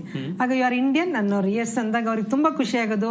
Stay, have A peaceful stay, have A good day, have A good weekend ಎಲ್ಲ ನೋಡ್ಕೊಂಡ್ ಬಂದ ಎಲ್ಲ ವಿಶ್ ಮಾಡಿ ಸರ್. ಅವರು ನಾವು ಯಾರೋ ಬೇರೆಯವ್ರನ್ನ ನೋಡ್ತಾ ಇದೀವಿ ಅಂತ ಅವ್ರ ಮುಖ ಹಂಗೆ ತಿರ್ಸ್ಕೊಂಡು ಹೋಗ್ತಾ ಇರ್ಲಿಲ್ಲ. ಇವ್ರ ಪಾಡಿಗೆ ಯಾರೋ ಬಂದಿದ್ದಾರೆ, ನಮ್ಗೆ ಯಾಕೆ ಬೇಕು ಅಂತ ಮುಖ ತಿರ್ಸ್ಕೊಂಡು ಹೋಗ್ತಾ ಇರ್ಲಿಲ್ಲ. ನಾನು ಅದನ್ನು ಹೇಳ್ತಾ ಇದ್ದೆ ಮಾಧುರಿಗೆ. ನೋಡಿ ಇವತ್ತೊಬ್ಬರು ಲಿಫ್ಟ್ ಅಲ್ಲಿ ಒಬ್ಬ ಹುಡುಗ ಬಂದ, ನಾನ್ ನನ್ ಪಾಡಿಗೆ ನಾನು ಸುಮ್ನೆ ನಿಂತಿದ್ದೆ, ಆಸ್ ಯೂಶಲ್ ನಾವ್ ಇಲ್ಲಿ ನಿಂತ್ಕೊಂತೀವಲ್ಲ ಹಂಗೆ, ನಾನ್ ಯಾಕೆ ಮಾತಾಡ್ಸೋದು ಅಂತ. ಬಟ್ ಅವನು he made an attempt before ಇದರಿಂದ ಲಿಫ್ಟ್ ಇಂದ ಹೊರಗಡೆ ಹೋಗ್ಮೇಲೆ ಹ್ಯಾವ್ ಎ ಗುಡ್ ಡೇ ಅಂತ ಹೇಳ್ಬಿಟ್ಟು ಹೋದ ಅವನು. ಸೊ ಅವ್ರಿಗೆ ಹೊರಗಡೆಯಿಂದ ಯಾರೋ ಬಂದಿದ್ದಾರೆ ಅಂದ್ರೆ ಅವ್ರಿಗೆ ಗೆಸ್ಟ್ಸ್, ಅವ್ರು ಇಂಡಿಯನ್ ಆಗಿರ್ಬೋದು, ಏನ ಬೇರೆಗಡೆ ಬಂದಿದ್ರೆ ಅವ್ರಿಗೆ ಗೆಸ್ಟ್ಸ್ ಅಂತ. ಸೊ ಆತರ ಅವರು ಹ್ಯೂಮನ್ ರಿಲೇಷನ್ಗೆ ತುಂಬಾ ಬೆಲೆ ಕೊಡ್ತಾರೆ. ಅಲ್ಲಿ ಹ್ಯೂಮನ್ ರಿಲೇಷನ್ಸ್ಗೆ ಅವ್ರಿಗೆ ವ್ಯಾಲ್ಯೂ ಗೊತ್ತು. ನಮ್ಮ ಯಾಕೆಂದ್ರೆ ಜನ ಕಡಿಮೆ, ಅಲ್ಲಿ ಜನಸಂಖ್ಯೆ ಕಡಿಮೆ, ಅವರು ಹಿರಿಯರನ್ನ ಕಳ್ಕೊಂಡಿರ್ತಾರೆ, ಮಕ್ಕಳನ್ನು ಯುದ್ಧದಲ್ಲಿ ಎಷ್ಟೋ ಜನ ಕಳ್ಕೊಂಡಿರ್ತಾರೆ. ಅವ್ರಿಗೆ ಅದು ವ್ಯಾಲ್ಯೂ ಗೊತ್ತು. ಫ್ಯಾಮಿಲಿ ಇರ್ಬೇಕು. ಅಲ್ಲಿ ಪ್ರತಿ ವಾರ ಶಬ್ಬತ್ ಅಂತ ಒಂದು ರಿಲಿಜಿಯಸ್ ಒಂದು ಸೆರೆಮನಿ ಮಾಡ್ತಾರೆ. ಎವ್ರಿ ಸ್ಯಾಟರ್ಡೆ ಅವ್ರಿಗೆ ಎಲ್ಲರೂ ಸೇರ್ಕೊಂಡು, ಫ್ಯಾಮಿಲಿ ಎಲ್ಲ ಸೇರ್ಕೊಂಡು ಊಟ ಮಾಡೋದು, ರಿಲ್ಯಾಕ್ಸ್ ಮಾಡೋದು, ಡ್ಯಾನ್ಸ್ ಮಾಡೋದು. ನಾವೊಂದು ಅರೇನಾ ನೋಡಿದ್ವಿ, ಅಲ್ಲಿ ಬೀಚ್ ಪಕ್ಕ ಒಂದು ಅರೇನಾ ಇತ್ತು, ಅಲ್ಲಿ ಕಪಲ್ ಡ್ಯಾನ್ಸ್. ಎಷ್ಟೊತ್ತು ನೋಡಿ ಅದನ್ನ ವಿಡಿಯೋ ಕೂಡ ಮಾಡಿದ್ದೆ. ನೋಡಿದ್ದೆ. ನನ್ಗಿದು ವಾರ ಆಗುತ್ತೆ ಅಂತ ಗೊತ್ತಿಲ್ಲ, ಬಟ್ ಎಷ್ಟೊಂದು ಕೆಲವು ಇಲ್ಲ, ಬಟ್ ಇದ್ರೆ ಹುಡುಕಿಗೆ ತೋರಿಸ್ತೀನಿ. ಅಲ್ಲಿ ಎಷ್ಟು ಚೆನ್ನಾಗಿ ನಾವು ಎಷ್ಟೊತ್ತು ನಿಂತ್ಕೊಂಡು ಆ ಕಪಲ್ ಡ್ಯಾನ್ಸ್ ನೋಡಿದ್ವಿ. ಅದೇ ನೆಕ್ಸ್ಟ್ ಸ್ಯಾಟರ್ಡೆ ಅಲ್ಲಿ ಎಮರ್ಜೆನ್ಸಿ ಇತ್ತು, ಕಪಲ್ ಡ್ಯಾನ್ಸ್ ಇರ್ಲಿಲ್ಲ. ಸೊ ನಮ್ಗೆ ಅವಾಗ ಎಷ್ಟು ಬೇಜಾರಾಯ್ತು ಅಂದ್ರೆ ಲಾಸ್ಟ್ ವೀಕ್ ನಾವು ಕಪಲ್ ಡ್ಯಾನ್ಸ್ ನೋಡಿದ್ವಿ, ಆದ್ರೆ ಇವತ್ ನೋಡ್ತಾ ಇಲ್ಲ ಅಂತ ಅನಿಸ್ತು. ಮತ್ತೆ ಬಂಕರಲ್ಲಿ ಕುತ್ಕೊಂಡಾಗ ನನ್ ಪಕ್ಕ ಒಂದು ಫ್ಯಾಮಿಲಿ ಕೂತಿತ್ತು, ಅಮ್ಮ ಮಗು ಪಾಪ ಸುಮ್ನೆ ಕೂತಿದ್ರು, ಏನು ಇರ್ಲಿಲ್ಲ. ಅವ್ರು ನನ್ನನ್ನ ಕೆನ್ ಐ ಮೇಕ್ ಎ ಕಾಲ್ ಅಂತ ಕೇಳಿದ್ರು. ಅಂದ್ರೆ ಇಂಗ್ಲಿಷ್ ಅಲ್ಲಿ ಅಷ್ಟೊಂದು ಮಾತಾಡಿಲ್ಲ, ಫೋನ್ ತೋರಿಸ್ತಾರೆ, ಒಂದ್ ಕಾಲ್ ಅಂತಾರೆ, ಅರ್ಥ ಆಯ್ತು. ಕೊಟ್ಟೆ, ಫೋನ್ ಮಾಡಿದ್ರು. ಅಪ್ಪ ಅಟ್ಲೀಸ್ಟ್ ಅವ್ರಿಗೆ ಉಪಯೋಗ ಆಯ್ತಲ್ಲ ನನ್ನ ಫೋನ್ ಅಂತ. ಆಮೇಲೆ ಯಾರೋ ಬಂದು ಅವ್ರ ಪಕ್ಕ ಕೂತ್ಕೊಂಡ್ರು. ಆಗ ನೀವು ಇವ್ರಿಗೇನ ಫೋನ್ ಮಾಡಿದ್ದು ಅಂತ ಕೇಳ್ದೆ ಇಂಗ್ಲಿಷ್ ಅಲ್ಲಿ. ಎಸ್, ಈಸ್ ಮೈ ಹಸ್ಬೆಂಡ್ ಅಂದ್ರು. ಆಮೇಲೆ ವೇರ್ ಡು ಯು ಸ್ಟೇ ಅಂತ ಕೇಳ್ದೆ. ವಿ ಡೋಂಟ್ ಹ್ಯಾವ್ ಹೌಸ್ ಅಂತ ಅಂದ್ರು. 2 ದಿನದ ಹಿಂದೆ ಟೆಲ್ ಅವೀವ್ ನಲ್ಲಿ ಒಂದು ಇದರಲ್ಲಿ ಬಿಲ್ಡಿಂಗ್ ಅಲ್ಲಿ ಅವ್ರ ಮನೆ ಡಿಸ್ಟ್ರಕ್ಷನ್ ಆಗಿತ್ತು. ಸೊ ಮಕ್ಕಳು, ಆ ಒಂದ್ ಮಗು ಅವ್ರು ಅಲ್ಲಿ ಇದಾಗಿ ಏನೋ ಅವ್ರಿಗೆ ವ್ಯವಸ್ಥೆ ಶೆಲ್ಟರ್ಗೋಸ್ಕರ ಅವ್ರು ಬಂದಿದ್ರು. ಸೊ ಬಂಕರ್ಗೆ ಅವರು ನಮ್ ಜೊತೆ ಬಂದ್ರು. So we don't have home, V lost it day before yesterday ಅಂತಂದ್ರು. ಹಂಗೆ ಅವ್ರು ಎಷ್ಟು ಕಾಮ್ ಆಗಿದ್ರು ಅಂದ್ರೆ ಮನೇನ್ ಕಳ್ಕೊಂಡು ಅವ್ರ ಅಷ್ಟು ಕಾಮ್ ಆಗಿದ್ರಲ್ಲ, ಅದೇ ನಮ್ಗೆ ಆಶ್ಚರ್ಯ ಆಗ್ತಾ ಇತ್ತು. ನಮ್ಗೆ ಮನೆ ಮಠ ಎಲ್ಲ ಇದೆ, ಭದ್ರವಾಗಿದೆ, ನಮ್ ದೇಶ ಅಷ್ಟು ಸುರಕ್ಷಿತವಾಗಿದೆ. ಏನೋ ಒಂದಾಗ್ಬಿಟ್ರೆ ನಾವಿಲ್ಲಿ ಆಪರೇಷನ್ ಸಿಂಧೂರ ಟೈಮ್ ಅಲ್ಲಿ ನಮ್ಗೆ ಒಂದು ಇದಿತ್ತು, ಸೈರನ್ ಬರುತ್ತೆ ಅಂತ. ಎಷ್ಟೊಂದ್ ಜನ ನಾವೆಲ್ಲ ಸೈರನ್ ಬರುತ್ತೆ ಕಾಯ್ತಾ ಇದ್ವಿ. ಮತ್ತೆ ನಮ್ ಫ್ರೆಂಡ್ಸ್ ಎಲ್ಲ ಫೋನ್ ಮಾಡ್ತಾ ಇದ್ರು. ನಾವೇನ್ ಮಾಡ್ಬೇಕು ಅಂತಾನೆ ಪ್ರಿಪೇರ್ಡ್ನೆಸ್ ಇಲ್ಲ ನಮ್ಗೆ. ನಿಜ. ಶ್ರೀಶ್ ಅವ್ರೆ, ಕೊನೆಯದಾಗಿ ಈಗ ನೀವು ಏನೋ ಒಂದು ಸ್ಟಡಿ ಮಾಡೋಕಂತ ಹೋಗಿತ್ತು, ಅದ್ರ ಬಗ್ಗೆಯೂ ಕೂಡ ಹೇಳಿದ್ರಿ, ಇಲ್ಲಿ ಡಿಫೆನ್ಸ್ ಬಗ್ಗೆಯೂ ಕಲ್ತ್ರಿ, ಅದನ್ನೇ ಚುಟುಕಾಗಿ ಹೇಳ್ತಾ ಹೋಗೋದಾದ್ರೆ? ಸೊ ಡಿಫೆನ್ಸ್ ಅಂತಂದ್ರೆ ಅವರು 16ನೇ ವಯಸ್ಸಿಗೆ ಬಂದಿದ ತಕ್ಷಣ ಅವರು ಮ್ಯಾಂಡೇಟರಿ ಆಗಿ ಹೋಗ್ಲೇಬೇಕಾದ ಪರಿಸ್ಥಿತಿ ಇದೆ. ಅಂಡ್ ಡಿಫೆನ್ಸ್ ಅಲ್ಲಿ ಹೆಂಗೆ ಅಂತಂದ್ರೆ ಅವರು ಪ್ರತಿಯೊಬ್ರು, ನೀವು ನಾಗರಿಕರು ಅವರು ಮನೆಗಳಿಗೆ ಬಂದಿರ್ತಾರೆ, ಅಥವಾ ಶಬಾತ್ ಏನ್ ಹೇಳಿದ್ರು ಮೇಡಮ್, ಆ ಟೈಮ್ಗೆಲ್ಲ ಬಂದಿರ್ತಾರೆ. ಪ್ರತಿಯೊಬ್ರು ಆ ಡಿಫೆನ್ಸ್ ಅಲ್ಲಿ ಇದ್ದವ್ರೆಲ್ಲ ಗನ್ಗಳು, ಎಲ್ಲ ಮಿಷನ್ ಗನ್ಗಳು. ನಮ್ಗೆ ಆತಂಕ, ಒಂಥರ ಏನಪ್ಪಾ ಇಷ್ಟು ದೊಡ್ಡ ಮಿಷಿನ್ ಗನ್ ಇಟ್ಕೊಂಡು ಆರಾಮಾಗಿ ಓಡಾಡ್ತಿದಾರಲ್ಲ. ಇನ್ಕ್ಲೂಡಿಂಗ್ ಟೆಲ್ ಅವೀವ್ ಮೇಯರ್ ಕೂಡ ಬಂದಿದ್ರು ಅಲ್ಲಿಗೆ. ಟೆಲ್ ಅವೀವ್ ಮೇಯರ್ ಕೂಡ ಅವ್ರ ಹಿಂಭಾಗದಲ್ಲಿ ಗನ್ ಇಟ್ಕೊಂಡು ಬಂದಿದ್ರು. ಅವ್ರ ಡಿಫೆನ್ಸ್ ಅಲ್ಲಿ ಆ ಲೆಕ್ಕದಲ್ಲಿ ಹೇಳ್ಕೊಡ್ತಾರೆ ಅಂತಂದ್ರೆ ಶಿಸ್ತು ಸರ್. ನಮ್ಮಲ್ಲೂ ಅದೇ ಶಿಸ್ತಿದೆ, ಬಟ್ ನಮ್ಮಲ್ಲಿ ಗನ್ಗಳನ್ನ ಇಟ್ಕೊಂಡು ಓಡಾಡಕ್ ಬಿಡುತ್ತಿಲ್ಲ. ಬಟ್ ಅಲ್ಲಿ ಆ ಆತಂಕ ಸ್ಥಿತಿಯಲ್ಲಿ ಎನಿ ಟೈಮ್ ನಾವು ರೆಡಿ ಇರಬೇಕು. ನಾವು ಆ ಟೈಮಲ್ಲಿ ರೆಡಿ ಇದ್ದು, ನಾನು ಅಕಸ್ಮಾತ್ ಯಾರಾದ್ರೂ ನನ್ನ ಸುತ್ತಮುತ್ತ ಇರೋರಿಗೆ ನಾನು ಕಾಪಾಡಬೇಕು ಅನ್ನೋ ಒಂದು ಮನಸ್ಥಿತಿ. ಅಂಡ್ ಬರೀ ನನ್ಗೆ ಗೊತ್ತಿರಂಗ ಅಲ್ಲಿರೋ ನಾಯಿಗಳಿಗೂ ಆ ಲೆಕ್ಕಕ್ಕೆ ಟ್ರೈನಿಂಗ್ ಕೊಟ್ಟಿರ್ತಾರೆ. ಅಂದ್ರೆ ನಾವು ಹಲವಾರು ಜಾಗದಲ್ಲಿ ಸುಮ್ಮನೆ ಹೋಗ್ತಿದ್ವಿ ಗನ್ಗಳನ್ನ ಇಟ್ಕೊಂಡು ಪಕ್ಕದಲ್ಲಿ ಹೋದಾಗ, ನೋಡಪ್ಪ ಒಳ್ಳೊಳ್ಳೆ ನಾಯಿಗಳು, ಅದ್ ನನ್ಗೆ ಗೊತ್ತಿರಂಗ ಅದೇನ ಅಕಸ್ಮಾತ್ ಕಚ್ಚಿದು ಅಂದ್ರೆ ಅಟ್ಲೀಸ್ಟ್ 3/4 kg ಮಾಂಸ ಕಿತ್ಬಿಡುತ್ತೆ, ಆ ಲೆಕ್ಕದಲ್ಲಿ ಇರುತ್ತೆ. ಎಷ್ಟು ಶಿಸ್ತಿಂದ ಇರುತ್ತೆ ಅಂತಂದ್ರೆ ಅದಕ್ಕೂ ಒಂದು ಟ್ರೈನಿಂಗ್ ಕೊಟ್ಟಿರ್ತಾರೆ. ಈ ಲೆಕ್ಕದಲ್ಲಿ ಡಿಫೆನ್ಸ್ ಅಲ್ಲಿ ತುಂಬಾನೇ ಅವ್ರಿಗೆ ಶಿಸ್ತಿಂದ ಇದಾರೆ. ಅಂಡ್ ಅದೇ ಲೆಕ್ಕದಲ್ಲೇ ಅದನ್ನ ಅವ್ರು ಪೋರ್ಟ್ರೇ ಮಾಡ್ತಾರೆ. ಸುಮ್ನೆ ನಿಮ್ಗೆ ಯಾರೋ ಬಂದ್ರು ಇಲ್ಲ ಗನ್ ಇಟ್ಕೊಂಡ್ ಬಂದ್ರೆ ನಿಮ್ಗೆ ಒಂಥರ ಹೆದರಿಕೆ ಆಗುತ್ತೆ ಅಂತೇನಿಲ್ಲ. ನೀವು ಆರಾಮ ಬೀಚಲ್ಲಿ ಕೂತಿದ್ರು ಅವ್ರ ಹತ್ರ ಗನ್ ಇರುತ್ತೆ. ಸೊ ತುಂಬಾನೇ ಆರಾಮಾಗಿರ್ತಾರೆ. ಅಂಡ್ ಶಿಸ್ತಲ್ಲಿ ಅವ್ರಿಗೆ ನೀವು ಅವ್ರ ಫಿಸಿಕ್ ನೋಡ್ಬೇಕು ಸರ್, ಪ್ರತಿಯೊಬ್ಬರದು. ನಾವ್ ಸ್ವಲ್ಪ ಹೋಗ ಬೀಚ್ ಗೋಯಿಂಗ್ ಆಚೆ ಬಂತಂದ್ರೆ ಏನಪ್ಪಾ ಅನ್ಬೇಕು. ಅವ್ರು ನನ್ ಟೀ ಶರ್ಟ್ ಹಾಕಿದ್ ನೋಡ್ಲೇ ಇಲ್ಲ ಲೆಕ್ಕದಲ್ಲಿ. ಟೀ ಶರ್ಟ್ ಹಾಕಿದ್ರು. ಅಂಡ್ ಪ್ರತಿಯೊಬ್ಬರದು ಆ ಲೆವೆಲ್ ಫಿಟ್ನೆಸ್, ಆ ಲೆವೆಲ್ 6 ಪ್ಯಾಕ್ ನೀವ್ ನೋಡಿದ್ರೆ ಇಲ್ಲಪ್ಪ ಇವ್ನು ಖಂಡಿತ ಇವ್ನು ಡಿಫೆನ್ಸ್ ಹೋಗೇ ಬಂದಿರೋದು ಇವನು. ಆ ಶಿಸ್ತ್ ನೋಡಿದ್ರೆ ಅಂತ ಆ ಲೆಕ್ಕದಲ್ಲಿ ಇರುತ್ತೆ. ಅಂಡ್ ಅವ್ರ ಟೆಕ್ನಾಲಜಿ ಅಷ್ಟೇ ಚೆನ್ನಾಗಿ ಮೇಂಟೈನ್ ಮಾಡಿದ್ದಾರೆ ಸರ್. ತುಂಬಾ ಖುಷಿ ಆಗುತ್ತೆ. ಪ್ರತಿಯೊಬ್ರು ನಾವ್ ಅನ್ಕೊಂಡು, ನಾನು ನಮ್ ಸಂಪತ್ ಸರ್ ಅಲ್ಲ ಅದೇ ಅನ್ಕೊಂಡಿದ್ದು, ಏನ್ ಮಾಡ್ತೀವೋ ಬಿಡ್ತೀವೋ, ನೆಕ್ಸ್ಟ್ ಟೈಮ್ ನಾವು ಇಸ್ರೇಲ್ಗೆ ಹೋಗೋ ಅಷ್ಟೇ ನಾವು ಹೊರತಾರ ಆಗ್ಬಿಟ್ಟೆ ಹೋಗ್ಬೇಕು, ಅಲ್ಲಿವರೆಗೂ ನಮ್ಗೆ ಸಮಾಧಾನ ಇಲ್ಲ ಅಂತಾನೆ ಇದ್ವಿ. Fitness very important.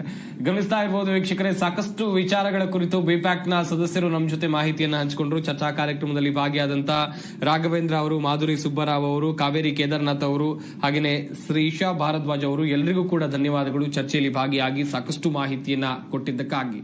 ಇಸ್ರೇಲ್ ಎನ್ನುವಂತ ಪುಟ್ಟ ರಾಷ್ಟ್ರ, ಸುತ್ತಮುತ್ತ ವೈರಿಗಳಿರುವಂತದ್ದು, ದಾಳಿ ಮೇಲೆ ದಾಳಿ ಆಗ್ತಾ ಇದೆ. ಆ ರಾಷ್ಟ್ರ ಹೇಗೆ ಸೆಟೆದು ನಿಂತಿದೆ, ಅಲ್ಲಿದ್ದಂತ ಕನ್ನಡಿಗರು ಹೇಗೆ ಸೇಫ್ ಆಗಿ ಭಾರತಕ್ಕೆ ಬಂದ್ರು, ಭಾರತೀಯರಂತ ಹೇಳಿದ್ರೆ ಇಸ್ರೇಲ್ ಯಾವ ರೀತಿಯಾಗಿ ಅಲ್ಲಿ ನೋಡ್ಕೊಳ್ಳುತ್ತೆ, ತನ್ನ ದೇಶ ಸಂಕಷ್ಟದಲ್ಲಿದ್ರು ಕೂಡ ತನ್ನ ದೇಶಕ್ಕೆ ಬಂದಂತ ಅತಿಥಿಗಳನ್ನ ಸುರಕ್ಷಿತವಾಗಿ ಅವರ ತಾಯ್ನಾಡಿಗೆ ಕಳಿಸೋದು ನಮ್ಮ ಜವಾಬ್ದಾರಿ ಅಂತ ಹೇಳಿ ಇಸ್ರೇಲ್ ತೆಗೆದುಕೊಂಡ ನಿರ್ಧಾರ ಇದೆಯಲ್ಲ, ನಿಜಕ್ಕೂ ಕೂಡ ಮೆಚ್ಚಲೇಬೇಕು. ಇವರಿಷ್ಟು ಕನ್ನಡಿಗರು ಮಾತ್ರ ಅಲ್ಲ, ಅಲ್ಲಿ ಸಿಲುಕಿರುವಂತಹ ಭಾರತೀಯರ ರಕ್ಷಣೆಗಾಗಿ ಆಪರೇಷನ್ ಸಿಂಧು ಕೂಡ ಆರಂಭ ಆಗಿದೆ. ಎಲ್ಲರೂ ಕೂಡ ಸುರಕ್ಷಿತವಾಗಿ ವಾಪಸ್ ತಾಯ್ನಾಡಿಗೆ ಬರಲಿ, ಭಾರತಕ್ಕೆ ಬರಲಿ ಅಂತ ಹೇಳ್ತಾ ಈ ವಿಶೇಷ ಕಾರ್ಯಕ್ರಮವನ್ನು ಮುಗಿಸ್ತಾ ಇದೀವಿ. ನೋಡ್ತಾ ಇರಿ ಜೀ ಕನ್ನಡ ನ್ಯೂಸ್, ಸತ್ಯವೇ ಸುದ್ದಿಯ ಜೀವಾಳ.